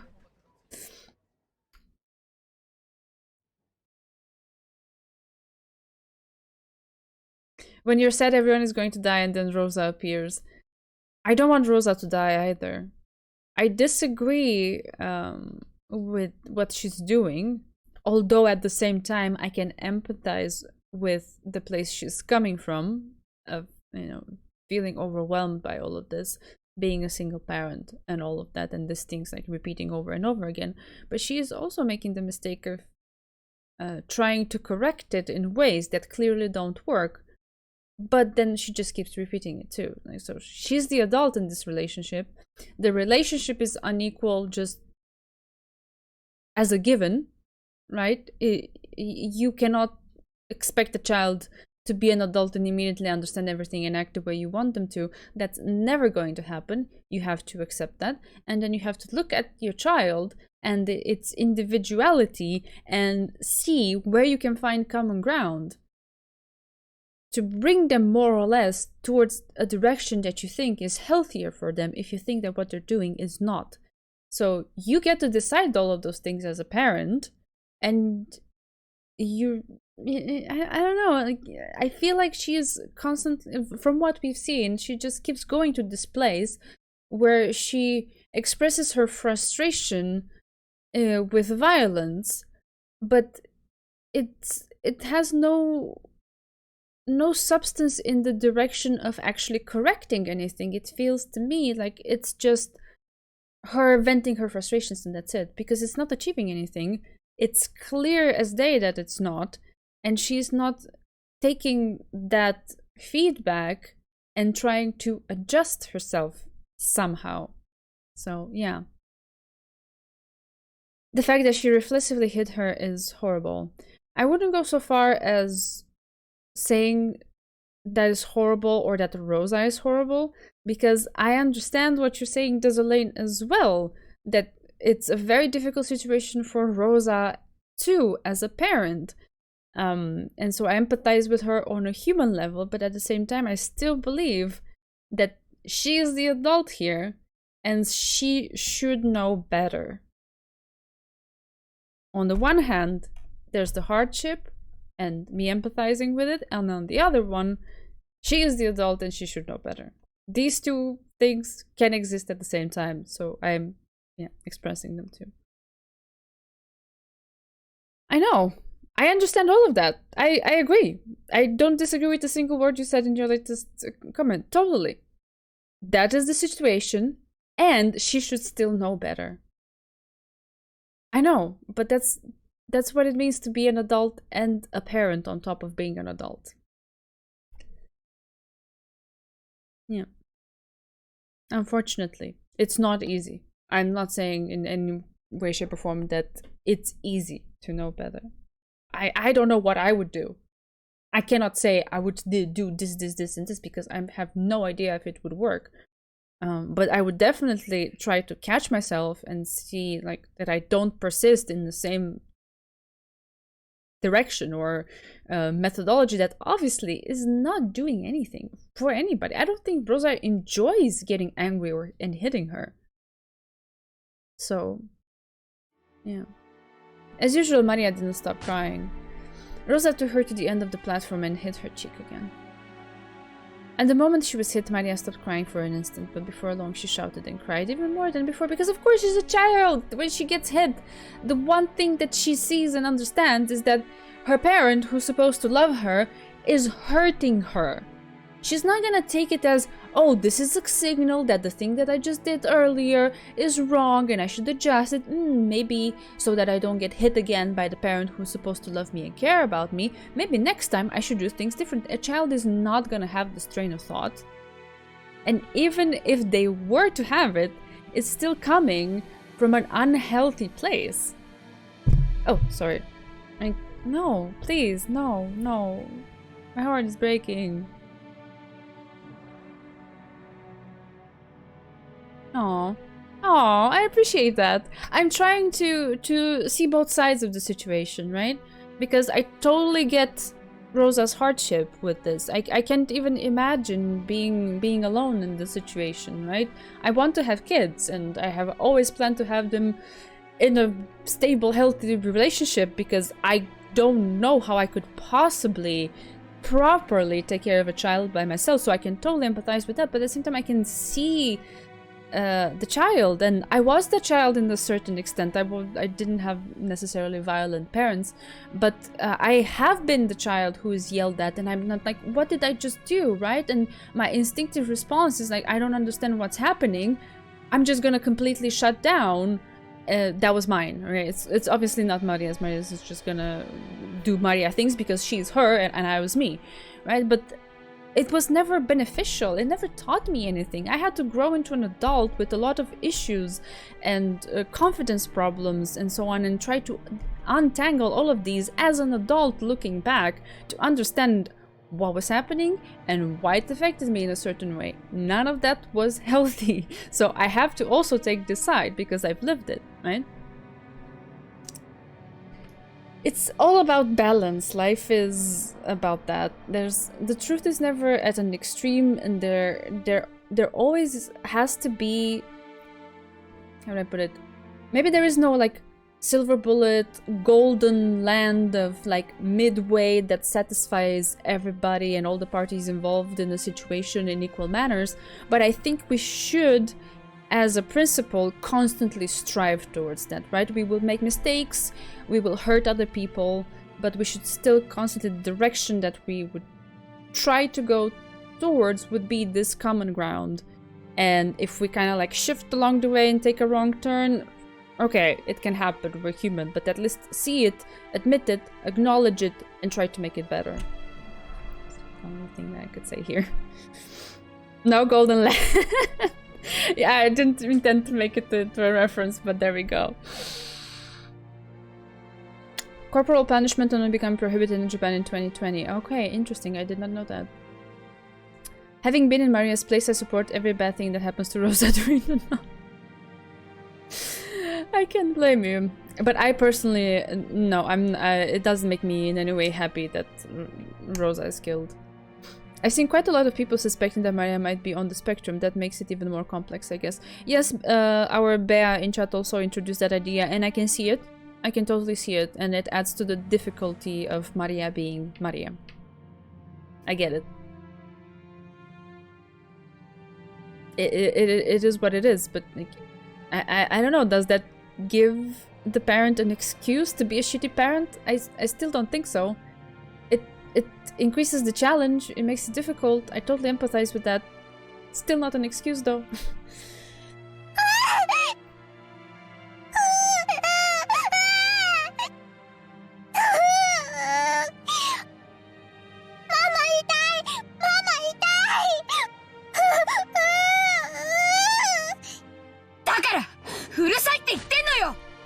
I mean, I couldn't possibly ever have a child tell me, "Mom, it hurts," because of something I'm doing to them, and not instantly break down there. Like I just couldn't.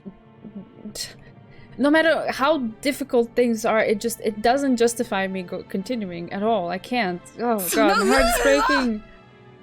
やめなさいって言ってるでしょ。そんなんだからクラスにお友達ができないんでしょ。もっとしっかりしてよ。Rosa and Maria are the characters that get talked about the most even after all these years. It's just a sign of the author understanding how to show the realities of these people. Yeah.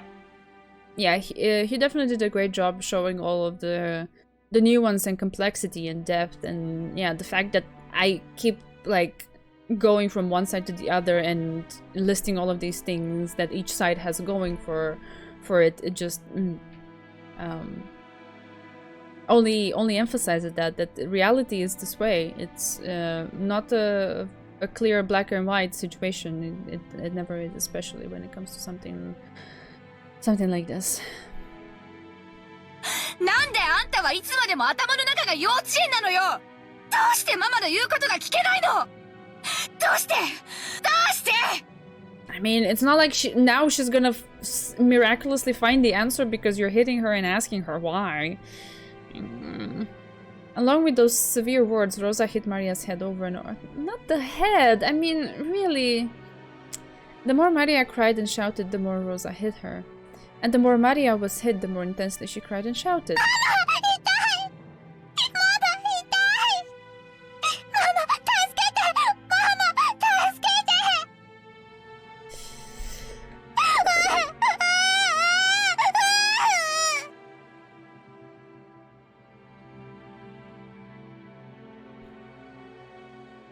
I mean, just because something is... I don't know if that can necessarily be made into a generalization. Just because it was acceptable by society, it doesn't mean that this precise thing that is happening and unfolding right now in front of us is justifiable. I think it's not. I really think not.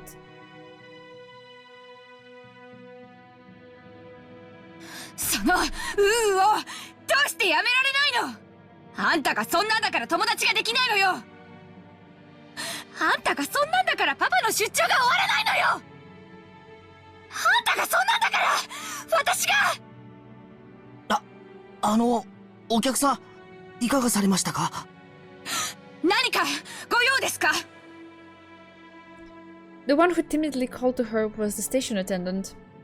Rosa glared at him with a look that said, "Don't cut into the problems of a mother and child, stranger."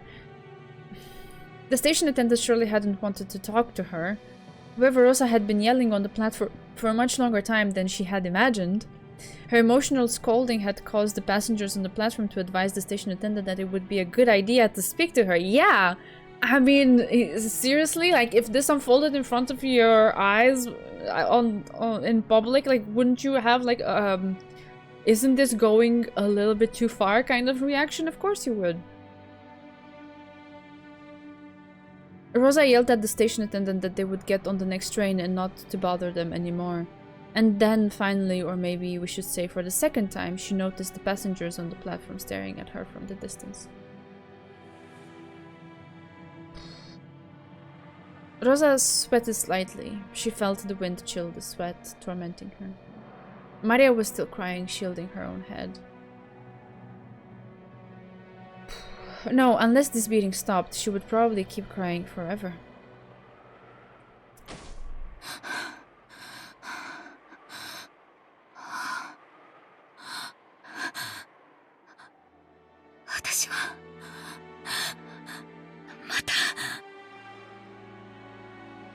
Japanese society is very polite, which has its good and bad sides depending on your own cultural background. Yeah, I'm aware. But I feel like... I don't know if it necessarily matches the polite quote-unquote thing when you see something like this happening. Because I would imagine their instinctual reaction would be like, oh, it's private, it's something of theirs, and they should deal with it. But isn't also impolite to fully put on this kind of display and yell in public, right? So then I totally find it justifiable that they would be like, oh, this doesn't seem okay, someone should intervene. Maybe I personally am not the person who would intervene. Maybe let me go ask the attendant who actually works here and who has a bit of a, let's say, jurisdiction to kind of, you know, try to at least say something. So I can totally see where that is coming from, and I don't necessarily find it at odds with their polite thing, if you understand what I mean, but yeah.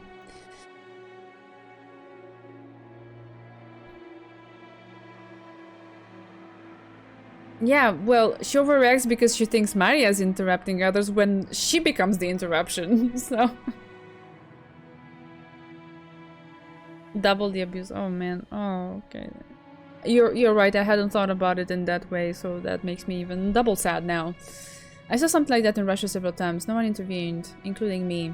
I mean, it is a weird situation, because there is this layer of, yes, that is between the parent and the child. And there's also a layer of, like, who am I to decide who is in the right and in the wrong here, and if I should do something about it. I don't know if I would dare intervene if there was this, myself, I mean, if I saw a situation like this, but I would definitely immediately feel the urge to at least do something about it, like the people here as the attendant, to go in instead of doing it themselves. I don't know if I could possibly succeed, or if I would even be in the right to intervene. I don't know. It's very complicated and delicate. I don't know.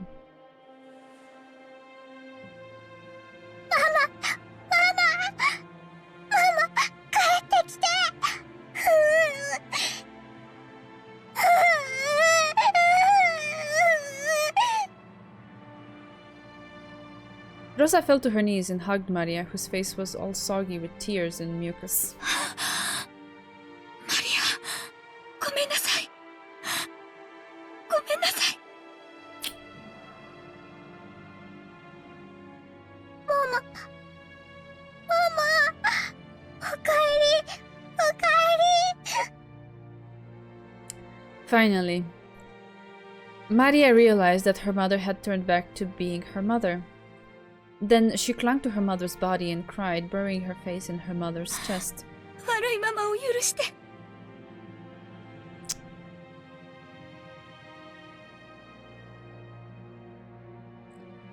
Oof. Okay, I see. How did that go from a 40 to a 70? I am confused. But it's okay. It's okay. I don't know if I want to know in depth. 悪いママを許して。本当に I'm incredibly conflicted now. Because when we saw her being sorry about it in the first episode, I kind of believed her actually feeling sorry and regretting it. But now that I see how much of a pattern this is, this apology doesn't feel that genuine anymore to me, and retroactively the one from back then again doesn't feel as genuine anymore.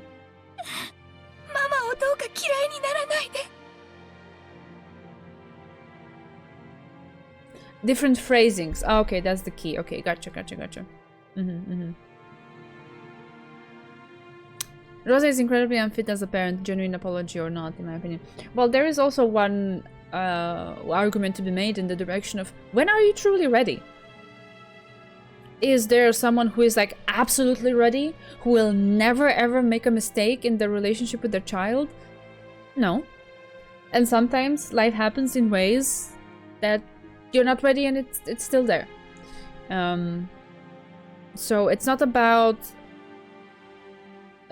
an a priori readiness to it. It's about adjusting as things go, and yes, she's not really doing that. She is not. At least just from the patterns I'm now seeing with this thing, is like, oh, okay, so that wasn't just like an exception. That was the rule, and so I feel less and less sympathy for her outbursts. I do still empathize with the origin of like the whole struggle and how difficult this situation is, but yeah. And I still don't like that she got killed. Like, I don't like how any of the characters got killed, no matter how much you would spin it to see their bad sides or their faults or whatever. I don't like it, so I'm not going in that direction. There have also been people suspecting Rosa might have BPD. The symptoms are all there. Oh, okay. I see what you mean. I see. Well, then that is just a very, very unfortunate combo. A parent with BPD and a child that's possibly on the spectrum. Ay.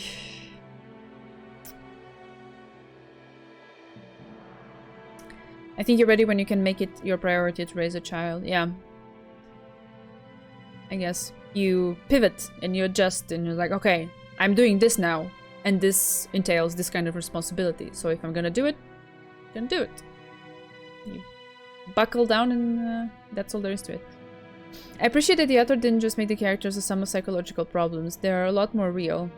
Yeah. But also there's this tendency in society nowadays to put labels on everything, especially when it comes to mental illnesses. Like, you're displaying these symptoms, so you probably have this thing. Who knows? Maybe a doctor can tell. Maybe there is some nugget of truth there. Maybe it gives a bit of a deeper understanding.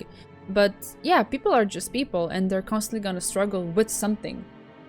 I don't think there's any of us who are like completely healthy from that standpoint. We're all gonna have our own demons and our own struggles.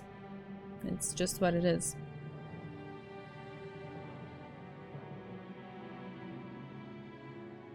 Rosa presumably chose to have Maria, but she didn't choose to be a single mom.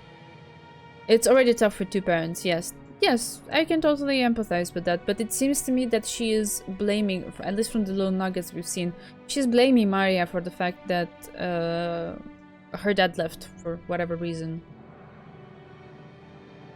That just... I don't think that could ever be true.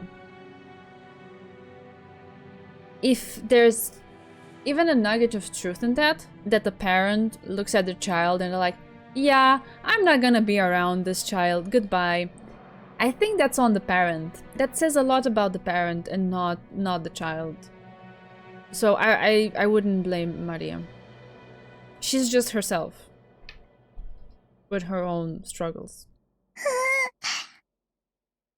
Exactly, it wouldn't be her fault for existing. Maria は全然平気。ママを嫌いになんかならない。ママはまた悪い魔女に乗り移られていただけ。でもママが帰ってきたから平気。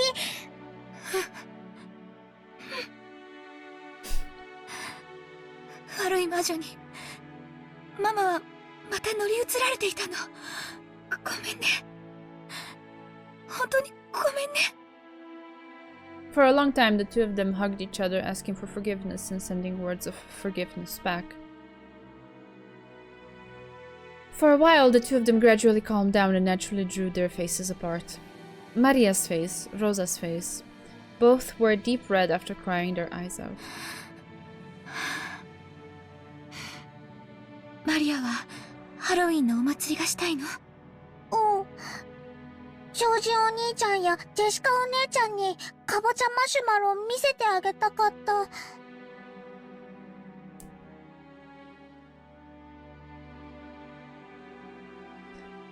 That is also true. Yeah, I will give Rosa that. She did not have great role models either. She grew up broken too, probably. There was a sweet which had been alongside the cash register at the shop where they had eaten breakfast. It was a fancy sweet that had a big orange marshmallow in the shape of a jack-o'-lantern stuck on the end of a stick. Maria had wanted that and had insistently pestered for it. Rosa had disallowed it, saying that there was no way she would buy such a sweet right after they'd had breakfast. じゃあマリア、この町に売っているかどうかわからないけど、降りて探してみようか。ママ大好き、愛してる。I mean, that still could have been handled in a bit of a better way. You could have been like, oh, you want this. You want this. How much do you want this? Right? Well then, if you want it, we can buy it. But you cannot have it right now after breakfast. Because, I don't know, eating habits, healthiness, whatever you want to try to explain to the child in the moment. And tell you what, I will buy it, I will keep it with me, and if we, you know, have a nice time on the train, and blah, blah, blah, and whatever, we reach our destination, whatever, at that moment, I will give it to you as a reward for being a good kid and having fun on the trip. How about that? But instead, she just like cuts it there. No, disallowed. Now let's go look around for another one, now that I regret everything that has happened on the trip. Okay, great, fantastic. I grew up broken.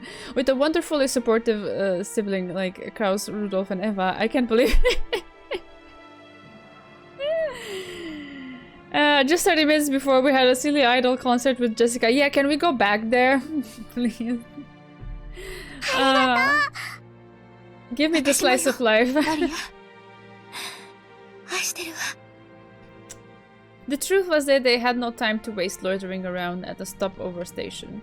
If they missed the airplane, they would fall half a day behind schedule. There it is, right? So,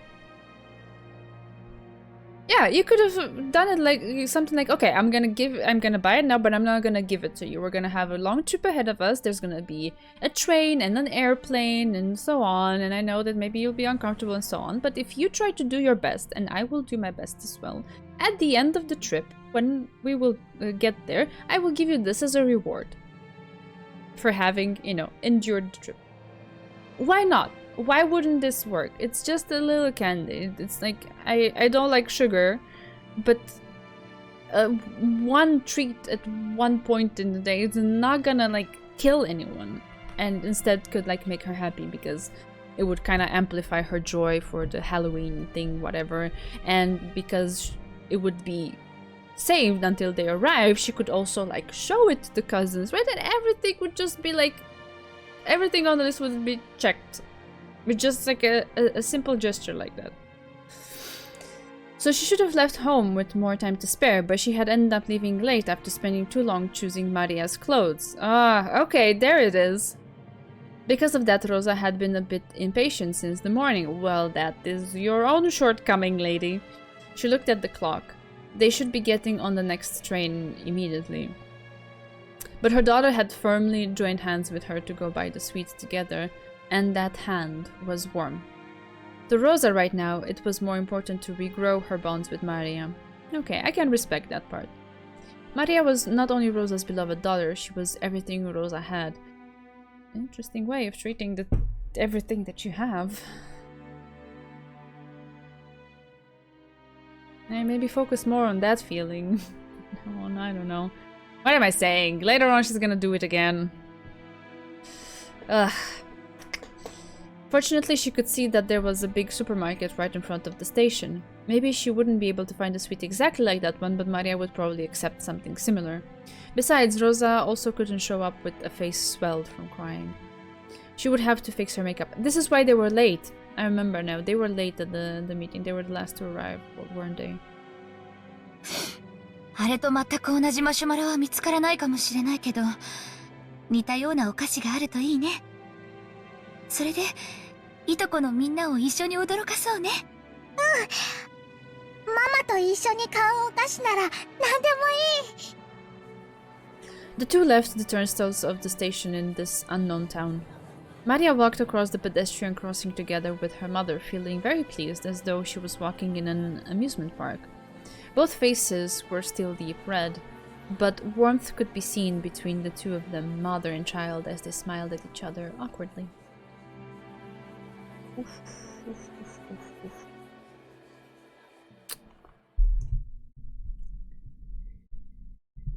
Ah.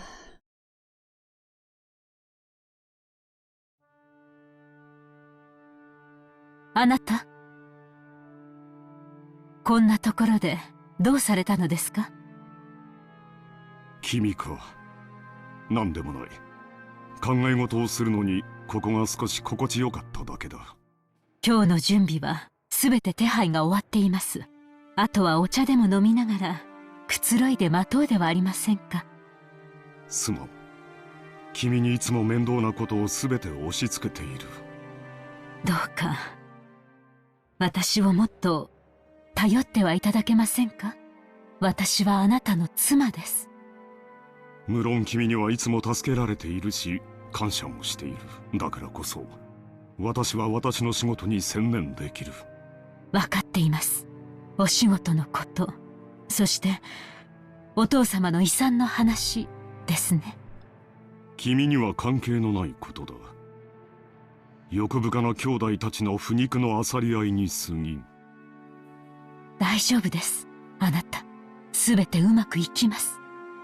あなたのお仕事がうまくいかなかったことはありません。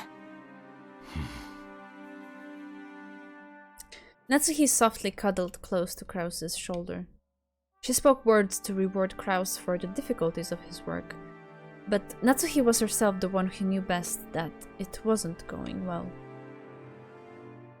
Krause's enterprises were something like a seesaw where large amounts of money swung. A big investment leads to a large return, but the swaying of a large-scale seesaw is large yet sluggish, and not something which shows immediate results. At times, he would make more investments so that the seesaw inclined faster towards the good side. Naturally, he did that because he had the confidence that, in a not-so-distant future, he would be able to recover all the investments made. However, the seesaws Krause chose never turned out as he would have liked them to.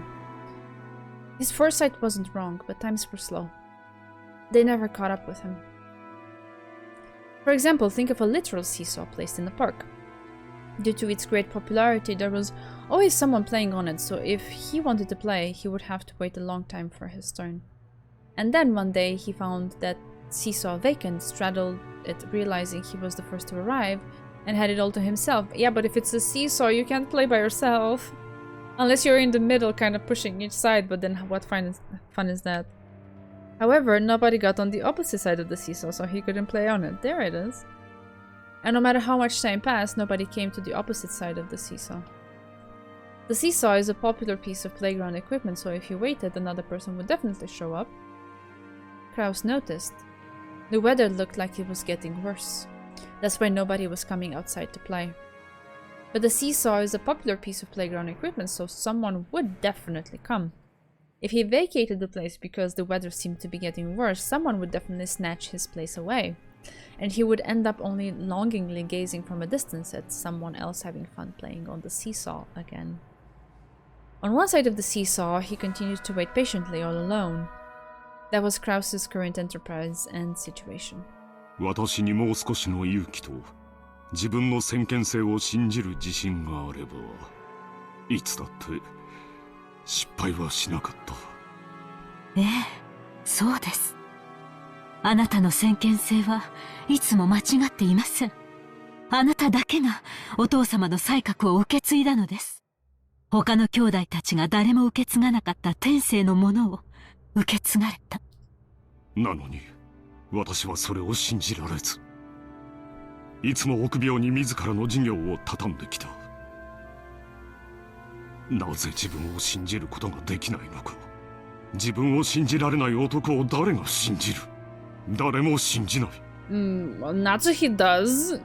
私はいつも敗者の座るべき椅子に自ら座り、親父にもおふくろにも兄弟たちにも笑われる。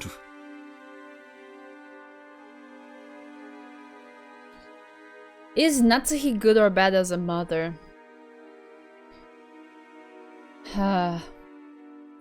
When she had her softer moments with Jessica, I saw in her that she has the potential to be an absolutely brilliant mother. And when the situation got really bad and she kind of like took this position to try to protect the kids, I again saw that kind of brilliance in her. But that brilliance is overshadowed by her trying to do right by what is needed for the Ushiromiya family. And so she's pushing Jessica in directions that are fitting of the successor. And I don't know if I can put a negative connotation on that. Because it feels quite arrogant of me to be in my own position where I have freedom to be whoever I want and do whatever I want, and look at them and be like, what is this? This shouldn't be.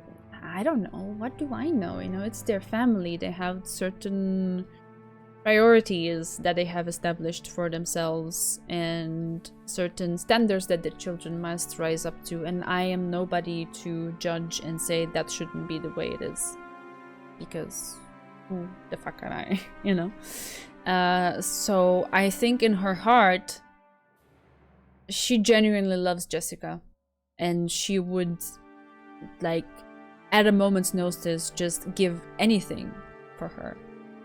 But at the same time, she's trying to also balance this motherly love with her duty to the family. And it's not an easy position to be in. At least that's my view of it. She's horrible at communicating? Yeah, I would accept that, yeah, she's not the best at communicating things. Jessica turned out well, so she didn't do everything wrong, obviously. Okay, yeah, that is an argument to be made.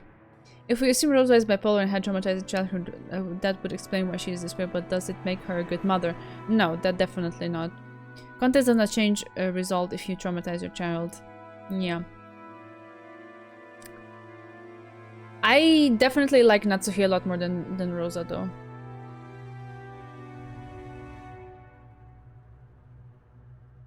Yeah.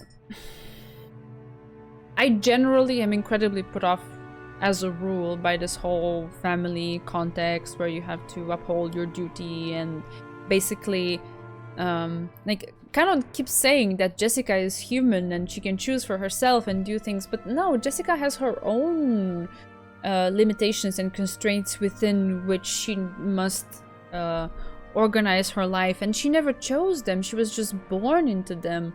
So it's not really that easy, and I can totally empathize with it. And at the same time, I can say I would never want to be in a situation like that, and I am happy that I am not, and I will not create that for my children. But that's just, again, it's coming in a way from a bit of a privilege, I would say, because I was born with this freedom, and it was never a need for me to uphold such standards of the family or whatever, but they didn't. So this is their situation, and I have it's a struggle for me to look down on it and completely dismiss it. I can't. I have to accept that this is something that has value to them, and they're trying to uphold it. So it is what it is. nature versus nurture arguments. Oh, wow. That's an interesting way to put it, yeah. The important thing is still that we all know about Rosa, our tiny little moments, while she had Maria for a full 9 years. That is also true. I can totally understand that if Maria is a difficult child, that slowly over time just erodes your sanity and patience, and especially if you have everything in your hands as a single mother, at some point it must become frustrating that you are basically dedicating your entire life and your entire being to this child who is behaving in ways that you believe should be corrected, and you cannot manage to correct them in any way, and nothing is working, and you're alone, and you believe that your partner left you because the child is this way, or I don't know, some part of your subconscious does, and so it all pushes her further down and down and down in this direction that we see her going in these moments. I can recognize it, I can see it. Hey, thank you so much. Oh wow, subscribe. Thank you. For a moment I thought it was a follow. I appreciate it, thank you. Right, so I can totally see the path. I can imagine it in my head, like more or less the moments that can lead up to this. But that still does not justify it. That's all I'm saying. I'm not fully, condemning her, but I'm still saying she's still the adult in the relationship and with her daughter, I mean, and the responsibility falls on her shoulders. Is it Maria's responsibility to make this better? No, it's hers as a parent, and that's just what it is. Okay, let's try to finish this scene. 私はいつになったらこのコンプレックスから解放されるのだ。いつになったら。 Only Natsuhi knew. She knew of Krause's anguish. And the eldest son of the Ushiromiya family, who would have to shoulder a big responsibility, he couldn't open his pained heart to anyone and would always be compared to his father's great enterprises. あなたが親族会議に専念できるよう、すべての手配を済ませています。すべて。Aw, you're so sweet. We can hear them without subbing. So yes, I do appreciate it. Thank you. Patiently waiting for burn impressions. Okay. Alright, let's see. And I love having these discussions too. It's what I enjoy most about sharing these novels with you, that we take these moments to kind of, say how we feel about things, and it's not necessarily about anyone being right. It's just sharing views and seeing how our perceptions may differ, or where we have common ground, and it's always an interesting kind of exchange to have. So I am all for it. I live for it. I'm here for it. すまん。親父殿の件は問題ないかね。はい。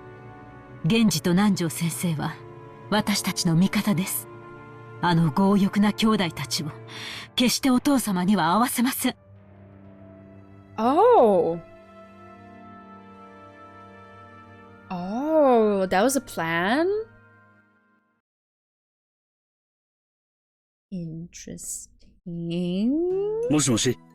はい、ゴーダです。Oh, we hadn't seen him in a while.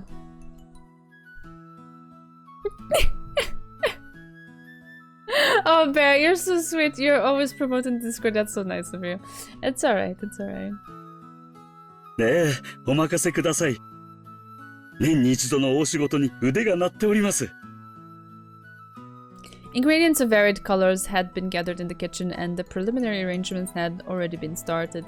Even though it was still morning, the ingredients for dinner were already in saucepans and steaming. Normally, he had to deal with several assorted matters other than cooking, but on the day of the family conference, he could devote himself to it entirely. To Goda, who was originally a chef, this was surely the greatest gala occasion of the whole year. ええ、ディナーには子牛のステーキを。Oh god, she's paid in lots of love from my side, if that counts for anything, but yeah. The man, the cook, the legend in the flesh. Oh man, he's gonna make me hungry again. 素晴らしい肉がすでに保冷庫で今夜を待ちわびておりますよ。まかないも今夜はぜひ期待してください。It was rare for Goda to be in this good of a mood towards his fellow servants. The Goda who boasted about being a chef who worked exclusively for the Ushiromiya family, being given the right to show off his cooking at the family conference, was the greatest honor. わかった。任せるのでよろしく頼む。あと、熊沢がそちらにいないか。熊沢さんですか。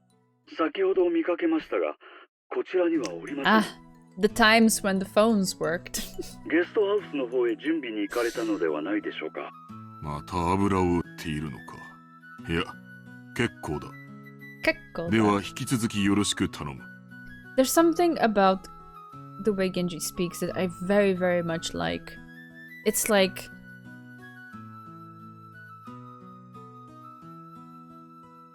audible gold. I don't know how to describe it. It's very refined and deep. ええ、バンジ、このゴーダにお任せを。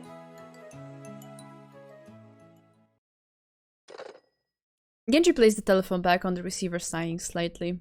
Thinking of Kumasawa, who was no doubt hiding and slacking off even though things were this busy, and the ostentatious Goda, who only felt like doing anything on a day when he could show off, Genji sighed once again.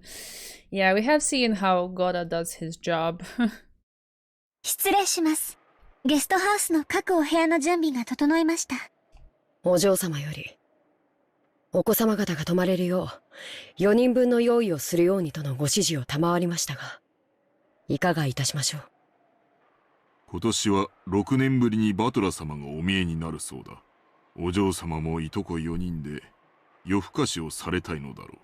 準備するように奥様にはお伝えしなくてよい。そうですね。かしこまりました。今夜は深夜勤で、そのまま明日は早朝勤か。しんどい2日間になりそうだな。Yeah, in a different way though. I think you would have welcomed this kind of tiredness. Goda is an efficient worker, sees the means of getting complimented, outsource the blame receiving. Yeah. I'm sorry, I very overtly have voiced my dislike of him in the past. I don't like this kind of people. And I don't think I'm ever gonna like him at any point in the story. I still don't like how that he was killed the way he was killed, because it was very gruesome, so that's not the point, but I still don't like him. Aw, that's sweet. You're always welcome to come hang out whenever you have the time, Desolane, so we appreciate you. そういえば、台風が直撃するって天気予報で言っていますね。大丈夫でしょうか。台風がよほどそれない限り、場合によっては親族の皆様方のお帰りの船に響くだろう。親族会議の日程が月曜か火曜あたりまで長引くかもしれない。長丁場になるだろうが、皆くれぐれも粗相のないように頼む。シャノンは焦らぬよう落ち着いて、カノンは愛想よくご挨拶をするように。はい。注意します。注意します。大切なお客様がお越しになられる日だ。くれぐれも粗相がないように。心得ています。いつだってここには大切なお客様しか訪れませんから。カノン、今日は本当の意味で大切なお客様を迎える。心構えを改めるように。はい。シャノン、どうした？ That was oddly cryptic. さっきから何かそわそわしているようだが、何か時間の約束でもあるのか？いえ、何でもありません。失礼いたしました。姉さん、今日は大切なお客様がお越しになる日なんだよ。プライベートとは切り離すようにね。プライベートなんか知りません。As Shannon blushed just a bit, she turned her gaze away from the clock. Was it about time for the airplane carrying the family to arrive at Nijima? She had thought she had been hiding the fact that her long-awaited reunion with George was making her heart palpitate, but Canon, who stood at her side, understood her perfectly.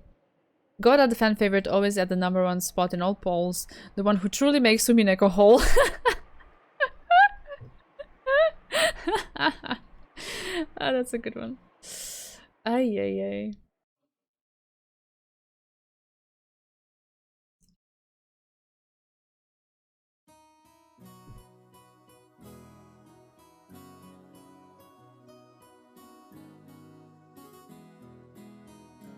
Shannon, これを黙って受け取ってくれ。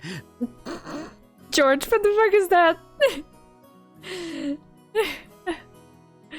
Inside the bathroom stall, George was practicing something over and over, taking out the small velvet box hidden in his pocket like a quick-draw desert gunman. Oh, I'm sorry, this is too funny. Goda will save the day. Isn't Goda his family name? I forget his other name if it was mentioned. Yeah, Goda is the family name. 違うな。シャノンは牽引力のある男性が好きなんだ。もっと馬力がある感じじゃないとダメだ。シャノン、これを薬指につけるんだ。No, this is terrible. Toshiro. Oh, okay, there it is.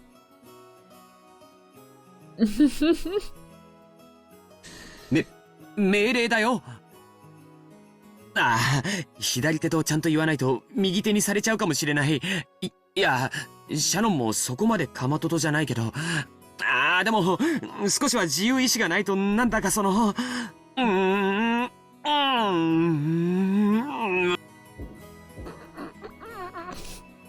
As he crossed his arms, moaning and groaning, someone knocked on the door.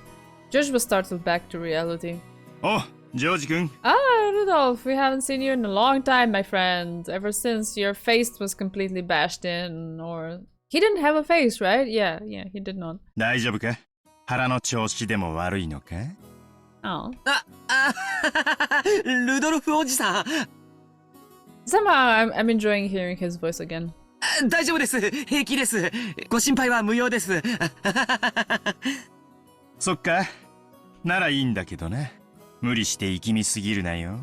尻が切れちまうぜ。Rudolph washed his hands, laughing cheerfully, and left. George knew that the most embarrassing part hadn't been overheard, and he patted his chest in relief. キリエ、ローザはまだ来ないのか？ Rudolph's VA does so much work, feels like he's in every single anime and game. You know, the thing that I think I enjoy a lot in this one is that he speaks with a certain accent. I forget which one it is. I'm not good at recognizing accents in Japanese at all. And sometimes when it's mentioned in anime that, oh, this character has this, I don't know, type of accent or speaks with this kind of dialect, I'm like, ah, do they? Okay, what does that mean? And I try to listen to it, and I'm not entirely sure if I hear it. But because I'm familiar with his VA from playing Kiritsugu, and I know how he speaks when he plays Kiritsugu, now, having that comparison, I can totally feel the accent in his voice. And I love it. I find it fun, so I'm happy to hear him again. まだよ。 It's so different. 遅いわね。天候調整中だからいいようなものを。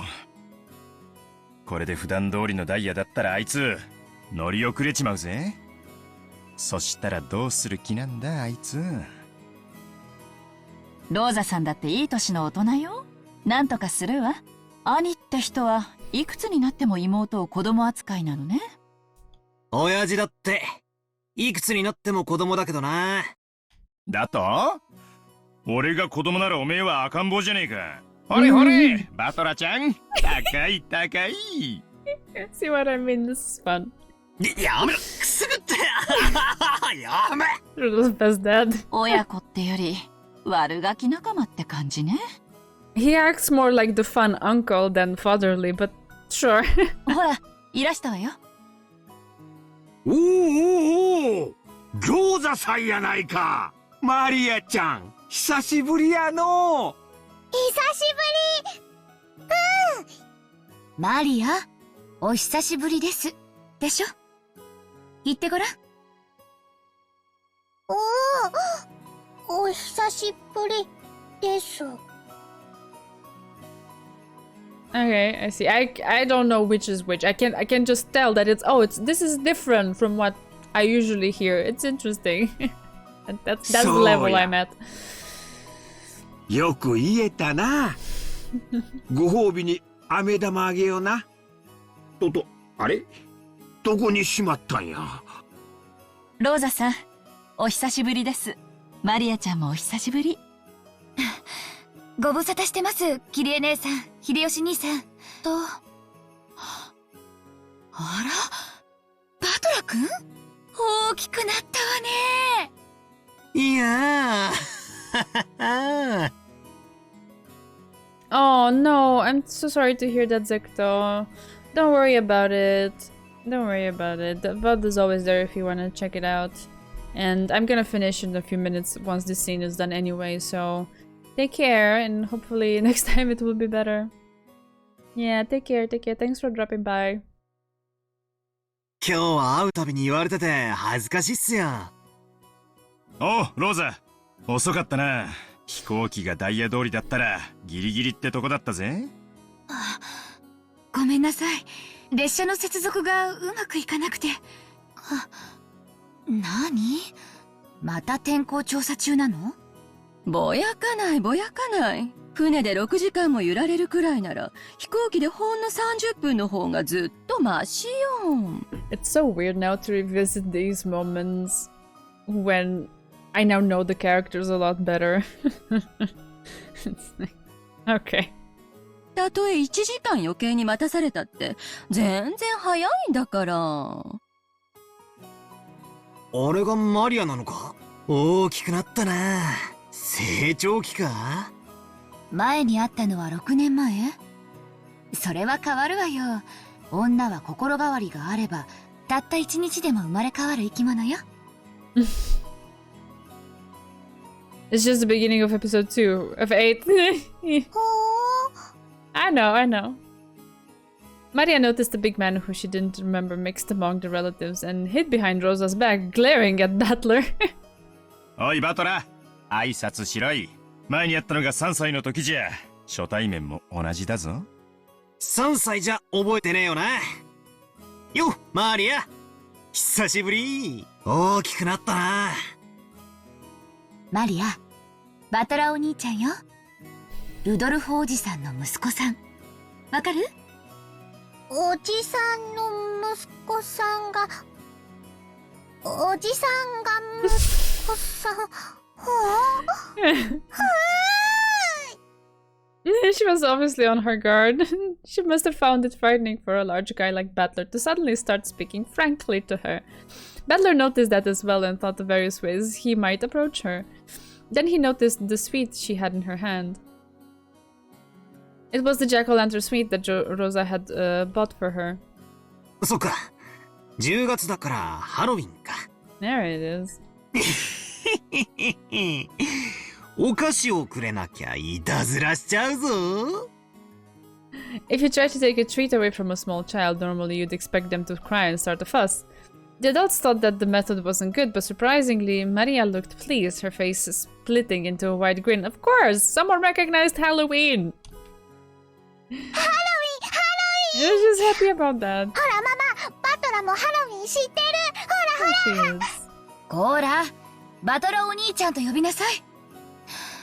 ごめんね、バトラ君。いやいや、気にしないっすよ。俺はバトラと呼んでくれ。俺もマリアって呼ぶからな。ほらマリア、ハロウィンだぞ。お菓子をくれなきゃいたずらしちゃうぞ。お菓子をくれなきゃいたずらしちゃうぞ。From inside her handbag, Maria picked out a jack-o'-lantern sweet identical to the one she had in her hand and presented it to Battler. It seemed that Battler accepting it was enough to confirm their friendship. The adults felt admiration at how children have their own ways of communicating. Meaning that Battler is put in the category children. I know Battler is a doofus, but damn, he can be really smooth if he wants to. Yes, he can. That's true. I like him generally as a character. I think the smoothest one of all is George, for sure. But he has his own ways. I appreciate them. To Maria, who had been complaining that she wanted to have a Halloween festival, it must have felt like Battler was a friend, since he knew about trick or treat. Her defensive posture from before was completely gone.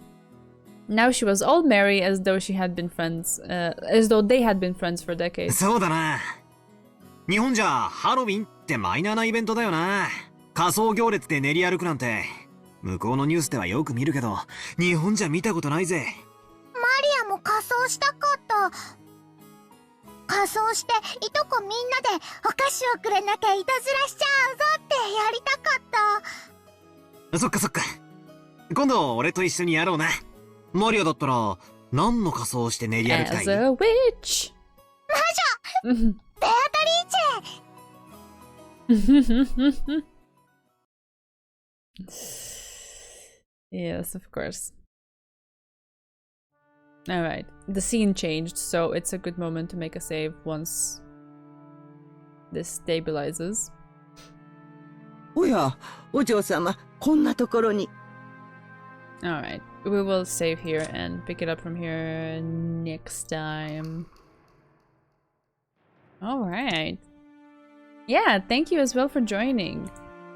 It's always fun to have these conversations with you, so I'm happy to provide this little space on the interwebs every Tuesday and Thursday, and that you join me and, you know, we go along together for the ride. It's really fun, and I will never cease to say it. I really, really appreciate you for that. There it is, a little bit of me. The light looks red, but actually it's yellow. The camera is very interesting with the colors. Yeah, no problem. Thank you. For making it such a fun experience. Because if it were just me talking to a screen, it would never go into the depths that we went earlier, and I enjoyed every second of that. Yeah. Big nose, my hair is a little bit all over the place. There we go. Hey, here I am. Yeah. Fun. Until we head into the bad stuff again. I don't know how it's gonna go, or how the episodes are gonna connect to the previous ones, but no. It's Zelda. It's a Zelda shirt. It's the Triforce. It actually says Toraifosu in katakana underneath, so there you are.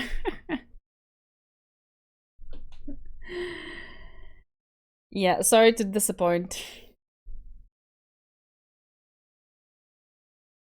Yeah, I went with golden nails this week, so I don't really have that many shirts that could match the vibe. I thought this one went well, so here I am wearing Zelda shirt. Yeah. Alright, team. Right. It's Thursday already, man. The week flew by. I am happy to know the weekend is approaching, because I definitely need it. Work is a little bit not incredibly pleasant these days, so happy to know I only have one more day of that to do before I can take a break. Let's just say that there is quite the wild ride ahead of you. I can only imagine. I understand that so far we've barely scratched the surface, so curious to see where it goes. Oh, Chidori! Oh, please. You're so sweet.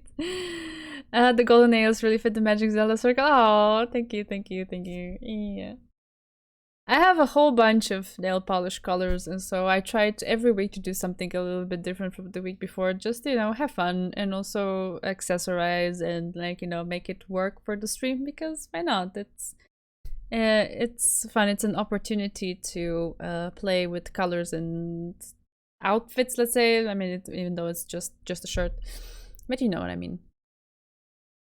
had a very bad week, so very appreciative. Oh, Chidorin. I appreciate you coming by, even though you had a bad time with whatever happened in your personal life. I'm actually very happy if we were able to provide the space for you to chill a little bit. So, and you know, distract you from the woes of day-to-day life.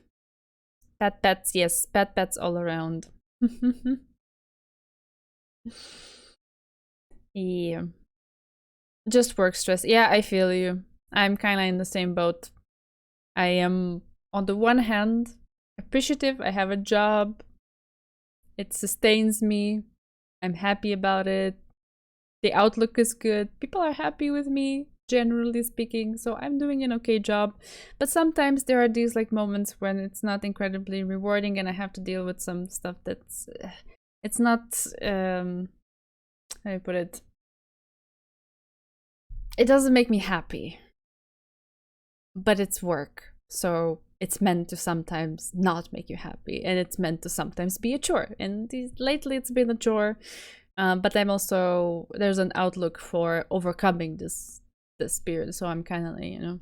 I'm hanging in there. Doing things day by day. Taking them one step at a time. One thing that one of my coworkers and mentors told me when things look bleak like this, especially when it's something like really big ahead of you and you don't know how you overcome it, well, how do you eat a mountain made of chocolate? You can only eat it bite by bite. And so that's the mentality that I'm trying to take, just little by little. What do I have to do today? What do I have to do in the next hours, you know? And I split my day in the sense of like, okay, now it's the beginning of the day, I handle these things, I have my morning meeting, and then there's a little bit of space until lunch. What can I do until lunch? Well, I can fit this and this in. Okay, I'll just do these two things, and I'm gonna think about just these two things, not think about the whole, that kind of like is scary and overwhelming, right? And then after lunch, okay, I have this space until this other meeting comes along. What can I achieve in this space? And I do this little by little. It's my way. My way. I'll study in a few months, so it's looking up and it's all right. Nice.